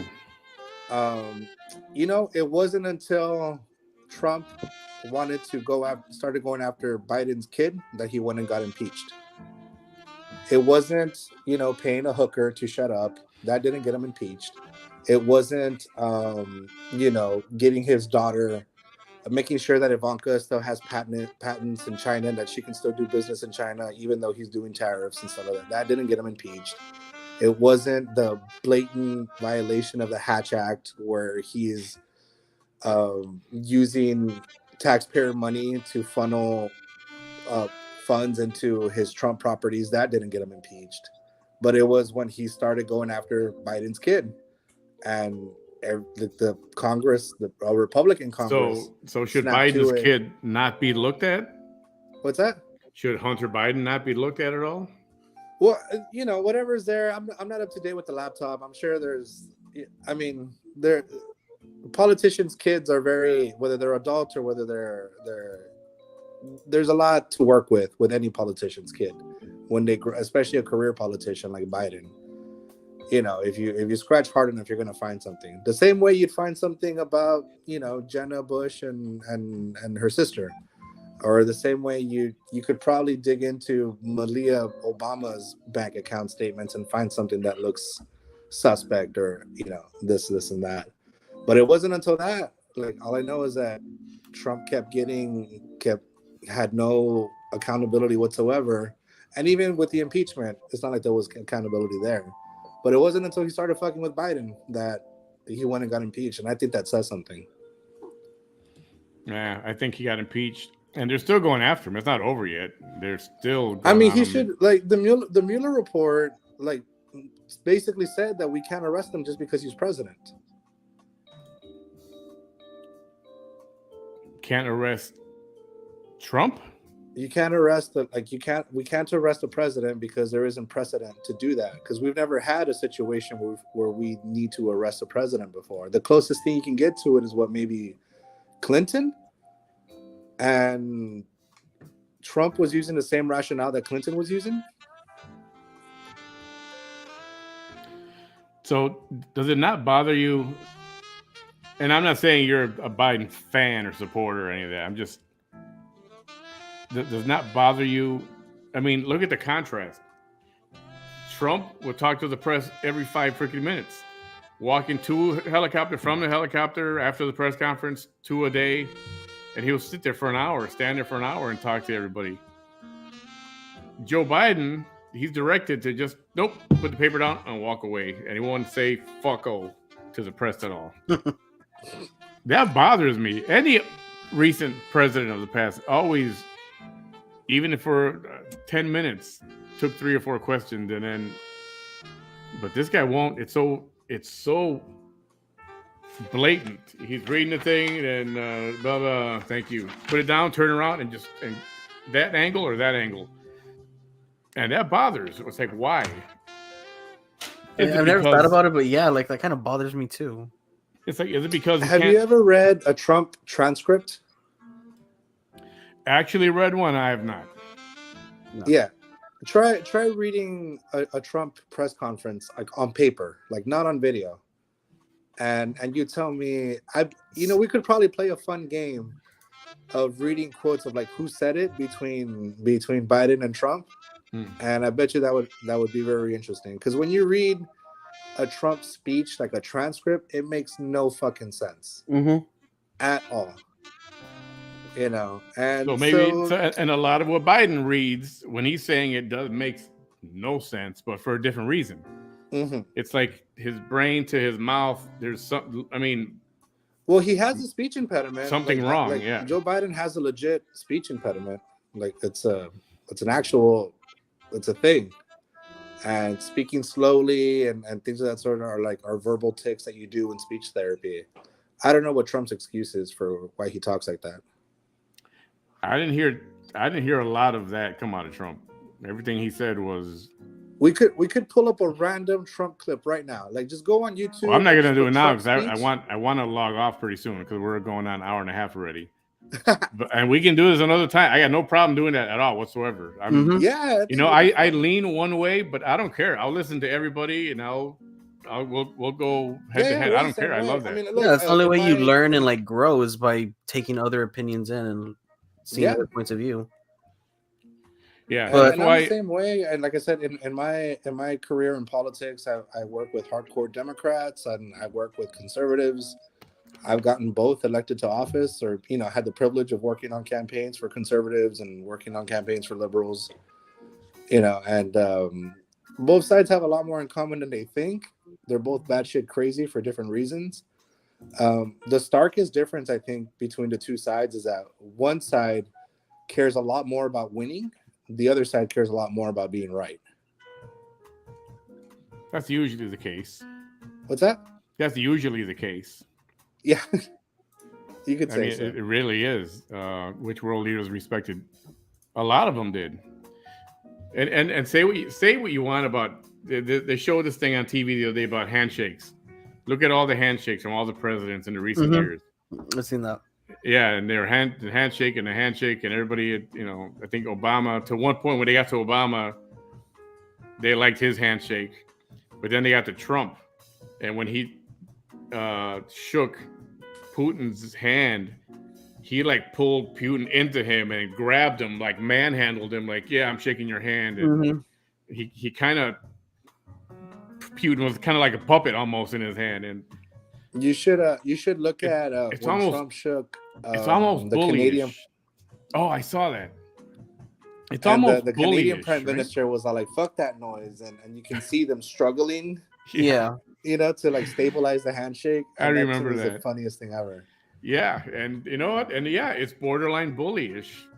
And remember, even Trump, when he was trying to get in front of the crowd of world leaders, and he was in back, and then he kind of pushed his way, and now he's up in the front.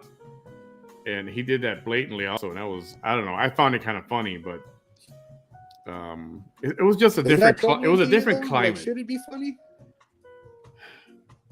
I'm not saying it was funny, but I'm saying I found it kind of, it was like but is that like the response that the president should elicit when he's meeting another world leader? Well, I don't think that's the response he was looking for. I don't think he was looking for any kind of response. He was just trying to show, hey, we're the superpower of the world. I'm standing in front, not you. And I just found it a giggle moment. And to some extent, you need some of that. You can't do an Obama tour, apology tour around the whole world, apologizing for everything. It's not like that. Is there a realm where it's okay to say that America's not perfect? Like, is there a space? Oh yeah, it's not okay perfect. To say that America occasionally fucks up. America fucks up a lot. It's a learning process that never ends. It never ends. Yeah, it's always funny to me, the apology tour. The way that's branded as like a way of like making us look weak and stuff, and. It's like it's almost the equivalent of a participation trophy. It's like, what are you apologizing for? What are you apologizing for? It's like, why are we giving? I know, it's just it shouldn't have happened. It didn't need to happen. I mean, it's just like the people that go around still right now making white people apologize for slavery. Well, It's like, I mean, white people are still benefiting from the effects of slavery. come on, man. How many hundreds of years ago was that? All right, let me ask you something. Let me walk you through. The Do you have white kids, dude who Manny? lives downtown here is not benefiting from slavery. He never benefited from slavery. I guarantee you. Let me walk you through a little thought experiment. Do you have kids? Yeah, they're grown and gone. Yeah. Okay, cool. Did you ever at any point see your child do something that's exactly like something you would do? Like whether it's like a look on their face or like a knee-jerk reaction to something where it's not something that you explicitly taught them, but they picked up on it. Yeah, my kid. Yes. And like, give me an example. Like, can you recall a time where that happened? I grew up raising them. I was always questioning her. Where are you going? What are you doing? Why are you doing it that way? Why don't you do it this way? Why does it have to be that? Everything was why, everything was like an interrogation almost, right? And then go forward a bunch of years, she's in a relationship now, she's about to get married, watching her interact with her soon-to-be husband, and I'm hearing, why did you go this way? What are you doing this for? How come we didn't go that? And it was like, wow. It was like, that's my baby right there. Now, that's one generation. That's you to your daughter. It's safe to say that your daughter might pass that on to her daughter or her son. It might be a safe. How many generations do you think it would take for like something like slavery, the children of a slave, the child of a slave owner? How many generations do you think it's going to take before the mentality that you can own someone can be erased from like your generational DNA? Well, I don't have any idea, but I don't think it's in DNA. I Well, think it's passed on. Like it's a generational trauma that you like, and the same way that you can pass on like a work ethic to your kids, the same way you can pass on, so do you're good in saying school.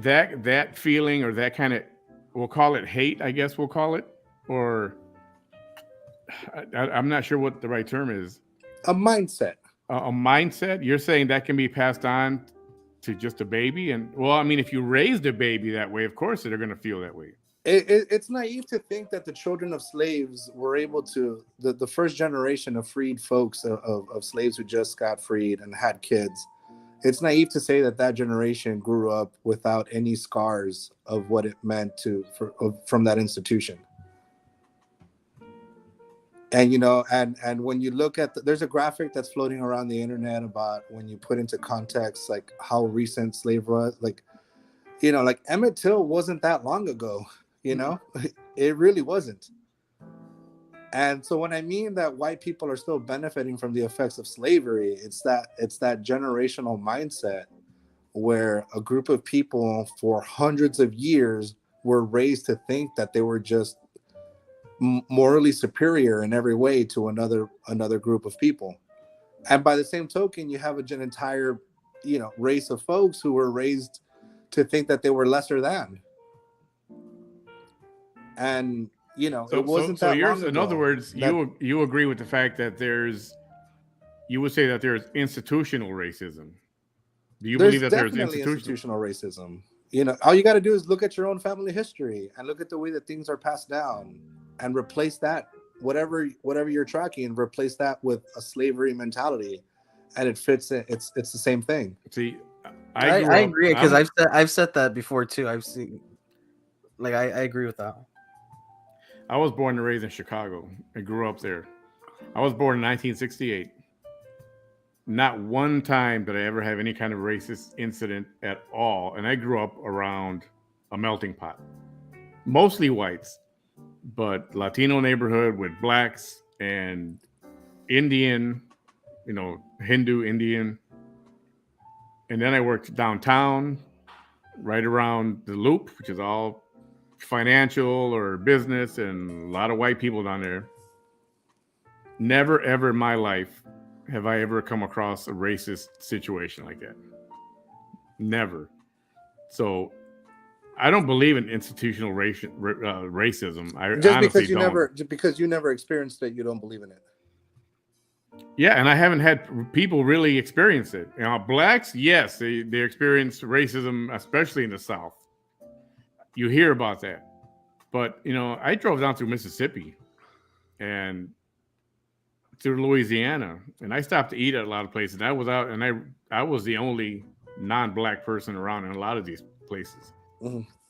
Never an issue. Never an issue. Maybe it could just be the culture, because I feel that might exist here where there wasn't a lot of like blacks around, so people were more freely with throwing terms or using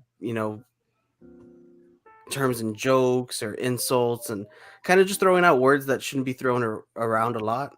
But I think that's just, I've said it before, at the past generations, like it's a different time, product of their time. Somewhere like Chicago, where Manny, you grew up, they might have been more, I don't want to say evolved, but they ahead of their time, like ahead of where we are here in the valley, since there is a big melting pot there. Here, I think it's barely starting to diversify with races, like for the past couple of years. Like when I went to high school, there was just 3 black guys in my class. They were all brothers, 1 Filipino, and then 1 Anglo. Like I really didn't have a lot of exposure to different races and cultures and stuff like that. So maybe my grandparents didn't either, my great grandparents didn't either, so they have that kind of mentality. And I believe that from down here, where it's, yeah, even when I moved down here in 2001, yeah, it was all brown. There was no black people at all, and there still isn't. And a lot of people from down here have never left the valley. Even on vacation, they've never left the state, really. And a lot of people really have never left the valley at all. Mm-hmm. And so I can see where, like you said, people would, I don't know, would make intimidating comments or feel a certain way. I understand that.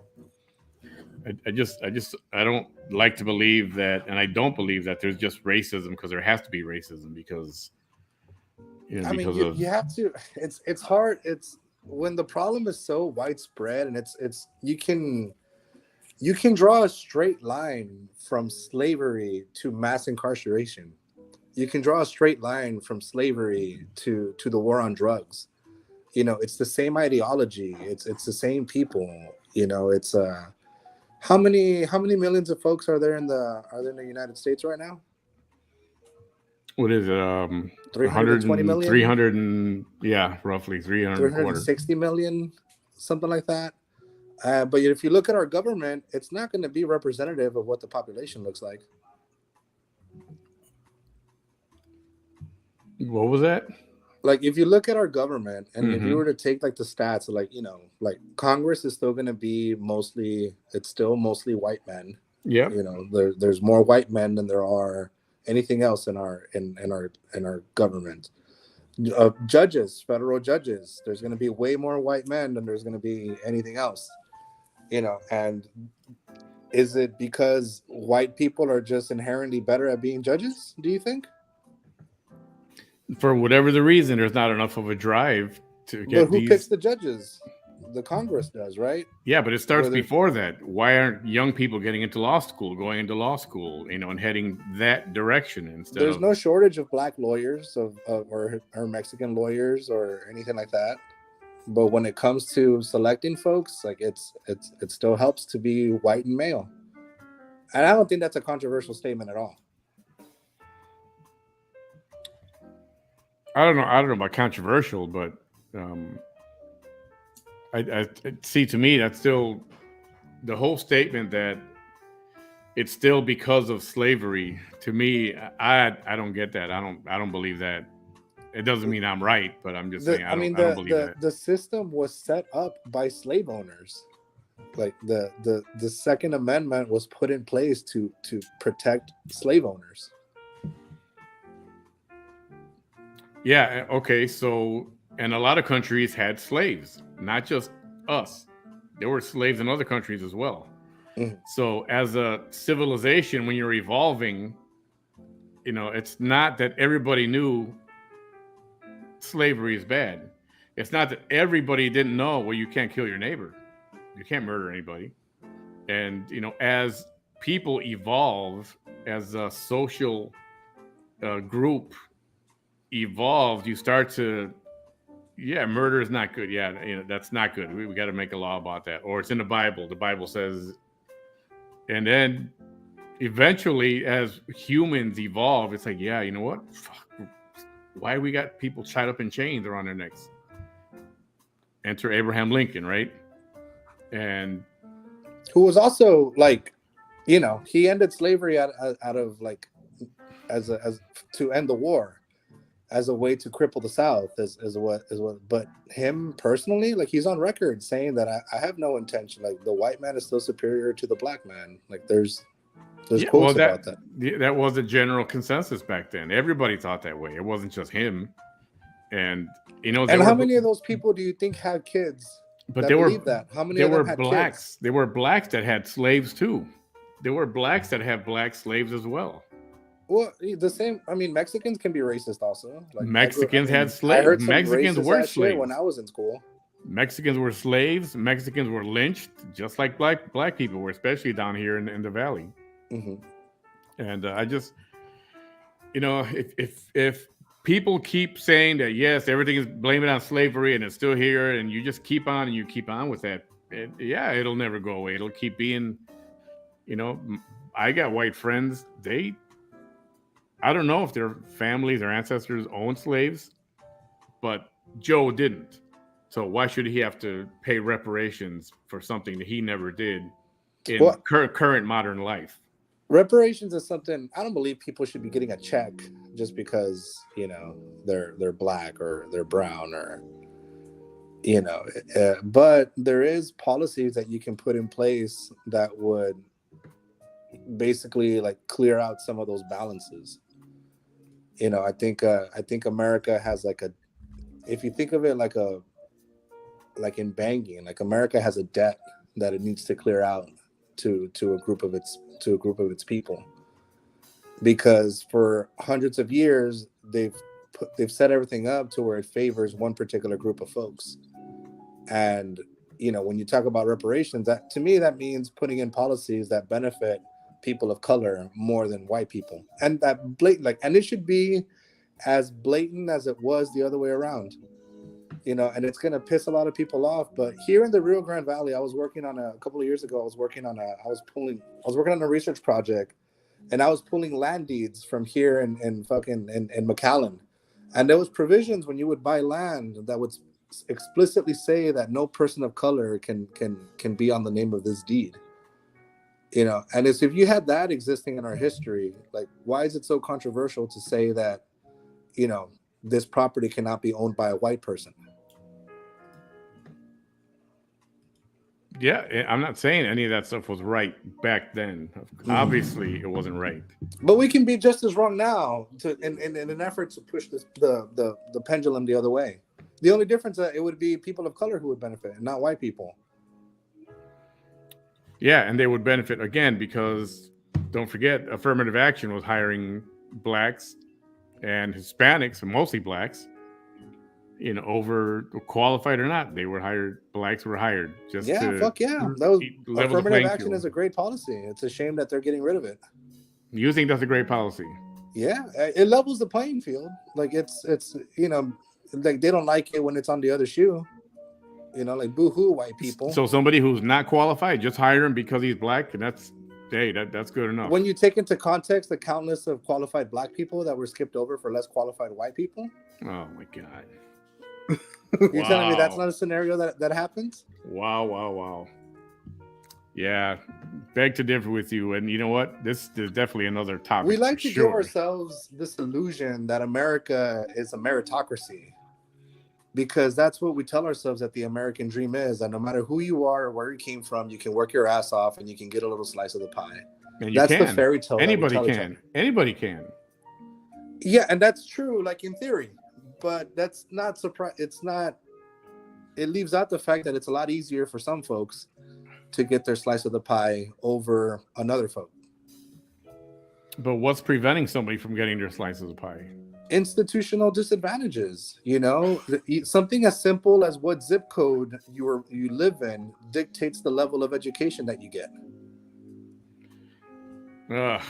Yeah. See, so somebody on the south side of Chicago or south or the west side of Chicago because they live in a poor neighborhood, you don't think they can start their own, smart enough to start their own business and get out Of of course they what they're can, at? but they're going to have a lot more obstacles to overcome versus somebody who lives in Highland Park in Dallas. There's more programs for them because they're a minority. There's money there for them because they're a minority. The problem is they don't get up and do it, and there's nobody to tell them, hey, get up and start your own business. You can take advantage of these plans right here, and you're going to have $100,000 to do whatever you want to start a business, you know? Yeah, and those stories are out there. It exists. If you look at the statistics, it's a lot harder for a person of color to get approved for a loan than it is for a white person. And these are mathematical certainties. Like, can we agree on that? If you're going by economic culture, yes. Again, you go to the west side of Chicago, yeah, people are not in a good economic situation. And yes, it does have a lot to do with it. Culture, it does have a lot to do with it. Mm-hmm. And then like the way credit scores work, it's a lot harder for a person of color to maintain good credit just because of the everyday, like, it's expensive to be poor, and this idea that, like, if I overdraft at the bank account, they're going to charge me money because I don't have enough money, and their solution for that is to charge me more money. Yeah, well, that's a whole other issue. I don't agree with that. That's a joke in itself. Yeah, but it's an example of like an institutional obstacle that people have to overcome, and there's more obstacles for people of color than there is for white people. And I think that's a fact, There's nothing wrong with acknowledging the past. It should be taught. It should be in all the history books in every history class in every school. But to keep saying everything is because of that to this day right now, I don't agree with that. I honestly don't. And I mean, before you can go forward, you have to look back, in order to. I know, but we're going to keep looking back forever. I mean, constantly until we understand how we got here in the first place. Yeah. Yeah, I don't agree with that. That's looking forward, not forgetting what's back there is one thing, but keep referring to that. I think that's not healthy either. Mm-hmm. I see too many comments. We're behind here. Yeah, I need to wrap it up, man. We're going on 2 hours. Hey, if you're welcome to come back, we can continue this at another time. I would love to keep going with this. No, yeah, fuck yeah. And we can play videos or whatever you want to look up. That's cool. I'll play whatever. Fuck yeah. I have my opinions. My opinions are not wrong. They're just my opinions. Just like you got your opinions. I'm not going to say your opinions are wrong. They're just your opinions, and you can say they're wrong. It's not. I'm not going to get mad. That's the thing. Opinions are not wrong though, because they're your own personal feeling. So there's nothing wrong about them. Now, if you try to state a fact that's wrong, well, that's different. Then you can say it's wrong. But whatever side of the spectrum you're on, I don't care. Anybody can come on and discuss it. We'll play videos or clips or whatever you want to show.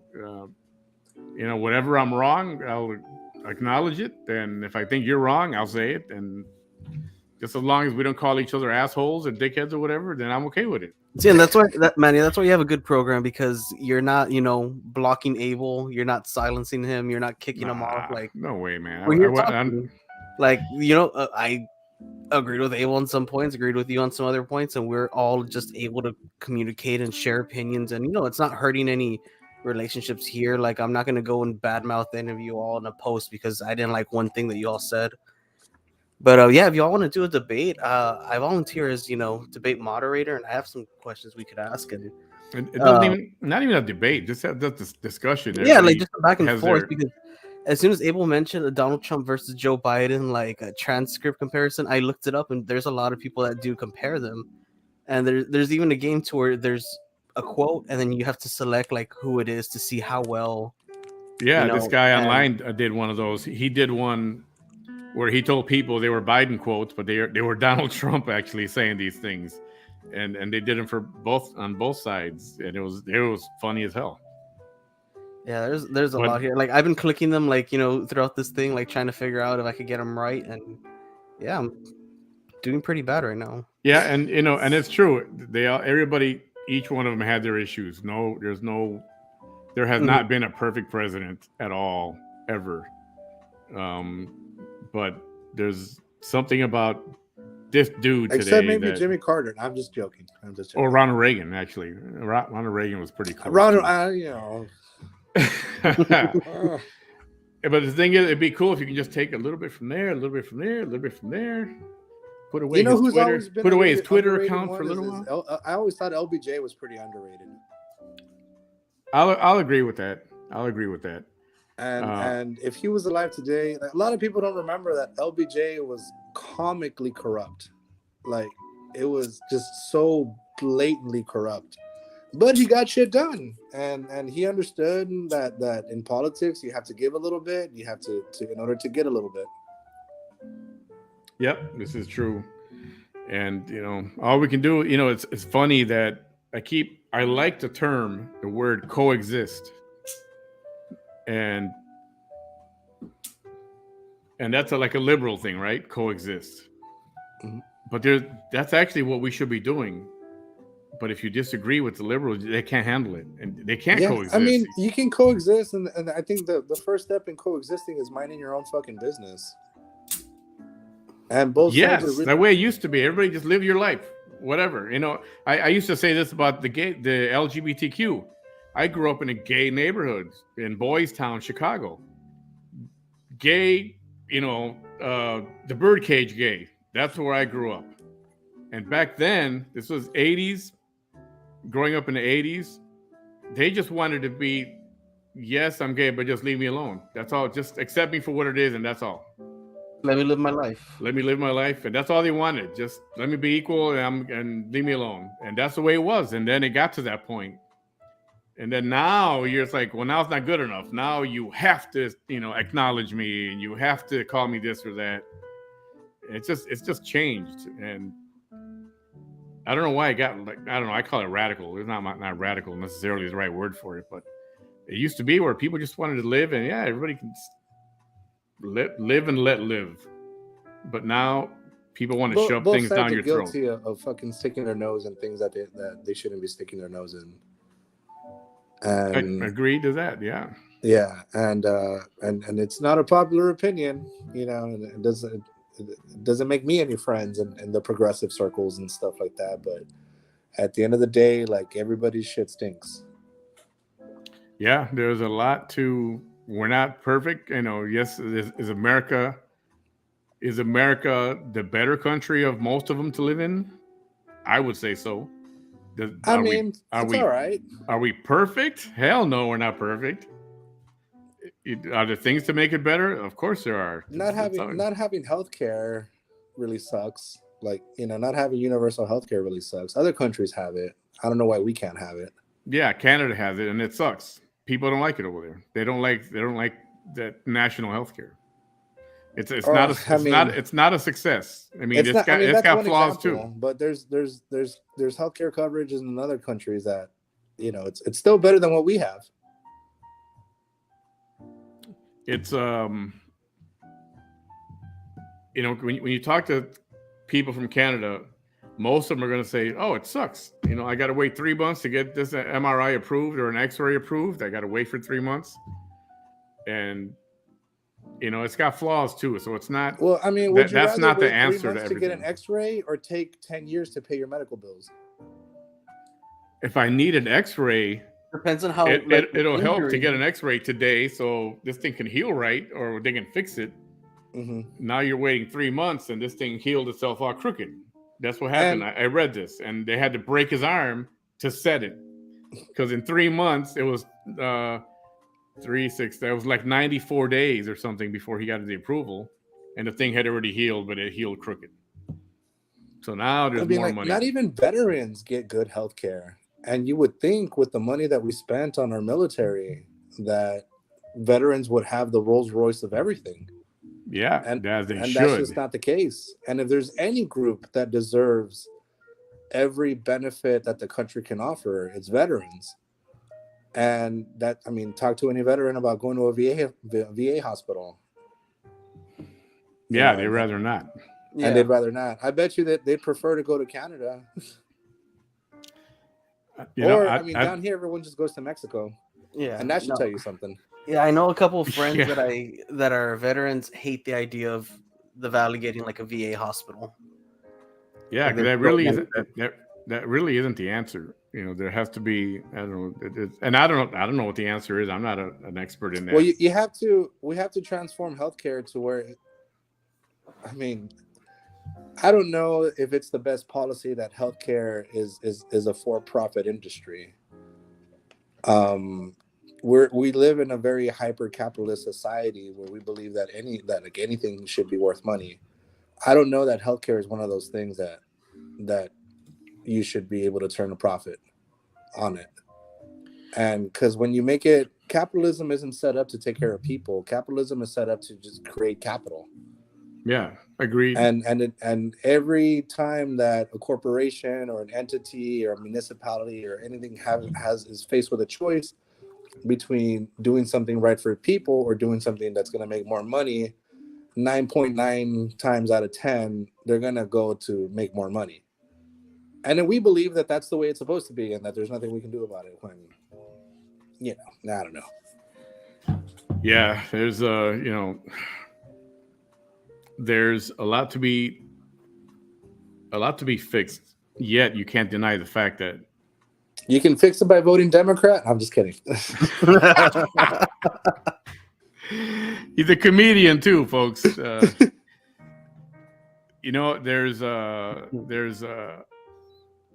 a reason that everybody in the world, nobody wants to go to Mexico and live there. People are not flocking to Canada to be there. They're not flocking to the UK even that much to be there. They all want to come to the United States. Well, people do flock to Mexico for healthcare, though.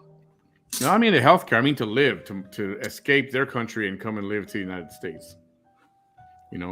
We're coming to America. And everybody, this is the country everybody wants to come to. Because you have your freedoms, you can speak out against the government. Freedoms. Yeah. Yeah, basic freedoms. You don't like your president, you can say, we heard it. Fuck Trump. But the mistake is that it's not the government that's oppressing your freedom. Like it's corporate culture that really oppresses your freedom. Oh, that's a whole other issue. You're talking now you're getting into cancel culture territory. No, not necessarily cancel culture. I mean, the biggest perpetrators of cancel culture are corporations. Once they start pulling advertising money, shit changes very, very quickly. Yeah. I've seen that happen. And like I said, it's not a perfect place, but people want to come here because everything is here. You can do anything you want here. And people come here from other countries with very little money, and they open up a mom and pop store in the corner, and they can do it. Why can't anybody else do it? It's got to do with a desire and a drive and the willingness to get up and do something instead of. That's one part of it. It gets very frustrating when people refuse to admit how much luck plays into the American dream. Oh, definitely. Yeah. Nobody you can work as hard as you want. You can have the fucking most militant work ethic ever known to man. You're still going to need somebody to cut you a break. Somewhere along the line, the someone problem is going to is have to do you a favor or cut you a break. The problem is you can't become wealthy in a 40-hour-a-week job. Working for somebody is not going to make you wealthy. If you really want to live the dream and be wealthy, you have to be an entrepreneur at any level. You start somewhere, get your foot in to be an entrepreneur. And you're going to work 80 hours, but I'd rather work 80 hours for myself than work 40 hours for that company. Mm-hmm. And there's a freedom because it's your own company of the things that you can do. So, guys, we can take this for another 3 hours, and it's never ending. But no, we'll definitely discuss this again soon. Let's I'll talk to you guys again in the next week and see if we can just have another hit me up whenever, Manny. Conversation and bring somebody else if you want. We can add somebody else. Hit me up and we'll get together. I was in the mood to talk shit. Absolutely. Yeah, it's definitely good. It's nice to have a discussion where nobody's trying to really kill each other. Yeah. Civil discussion. Yeah. All right, I'm going to call it an evening. Abel, man, thanks for coming by. It really was a nice surprise for you to come by and just jump on. You're welcome anytime. Victor, thanks a lot. I know you were hanging out here and giving your input. Always love that. And sorry for the disruption earlier. That wasn't the show. People commenting and they're on a destructive mission. Whatever. I don't know why. I don't understand. That's my thing. I don't understand. But it is what it is. Have a great night, everyone. Thanks for hanging out with us. Hopefully you got some, I don't know, maybe you learned something or feel a different way about something.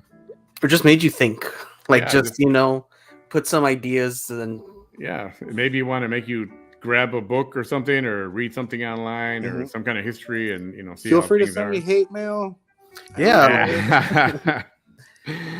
No hate mail at all. Like people are gonna start like looking into these things just to try and disprove you wrong because they disagreed with one thing you said or something. Yeah, you know what? Everybody's got their own, like I said, their own opinion. What? And I said this before. What a boring place would this planet be if we all had to think the same way? We all thought the same way, and we're all able. Man, you said that beautiful. And Victor, yeah, man, that was wonderful. What kind of boring conversation would that Fox be? News? Is that what you're doing? All of them, actually. I mean, look at CNN. That's what they do to each other, and Fox News. That's what they do to each other, and MSNBC. That's what they do to each other. There's no. It's hard to find a good place for news. You got to look all over the place. You know, you can have two stories, one on CNN and one on Fox, and they both got their own spin on it. And somewhere in the middle is the real truth. Yeah, that could be. We should write that down as a topic for next time, and then we can talk about the census. And all the that census stuff secretly controls every aspect of American culture. I probably believe that. Census is not perfect either, my friend. Not by a long shot. And we make every decision as a country based off of the census. Yes. Yep. That's why they want everyone to count themselves in so they know what they got to do. That's what happened. Yeah, anyway, we got to go, guys. All right. Vic, thank you. Abel, thank you. Everyone have a great night. Have a wonderful tomorrow morning. We'll be in touch tomorrow. Tomorrow I've got... what do I got tomorrow? The Camille Leitner Playhouse. They're coming to promote their latest show, which is called Jekyll and Hyde. And then tomorrow night we've got Lynn Marie Garcia from the State of Texas versus Melissa documentary. She'll be here tomorrow night at 9:00. Yeah. So if I can plug if go ahead. Anybody wants to get interested in working in politics, knocking on doors and doing some grassroots work and getting paid for it, hit me up. Go to our website, GambioTexas.org. You can sign up there. We pay Send me the info. Send me the info so I'll post it. I'll post it tomorrow. Perfect. And looking forward to hearing from you guys. Awesome. I'll put that tomorrow from Abel. All right, everyone have a great night. Vic, Abel, thanks once again. And we'll talk to you all.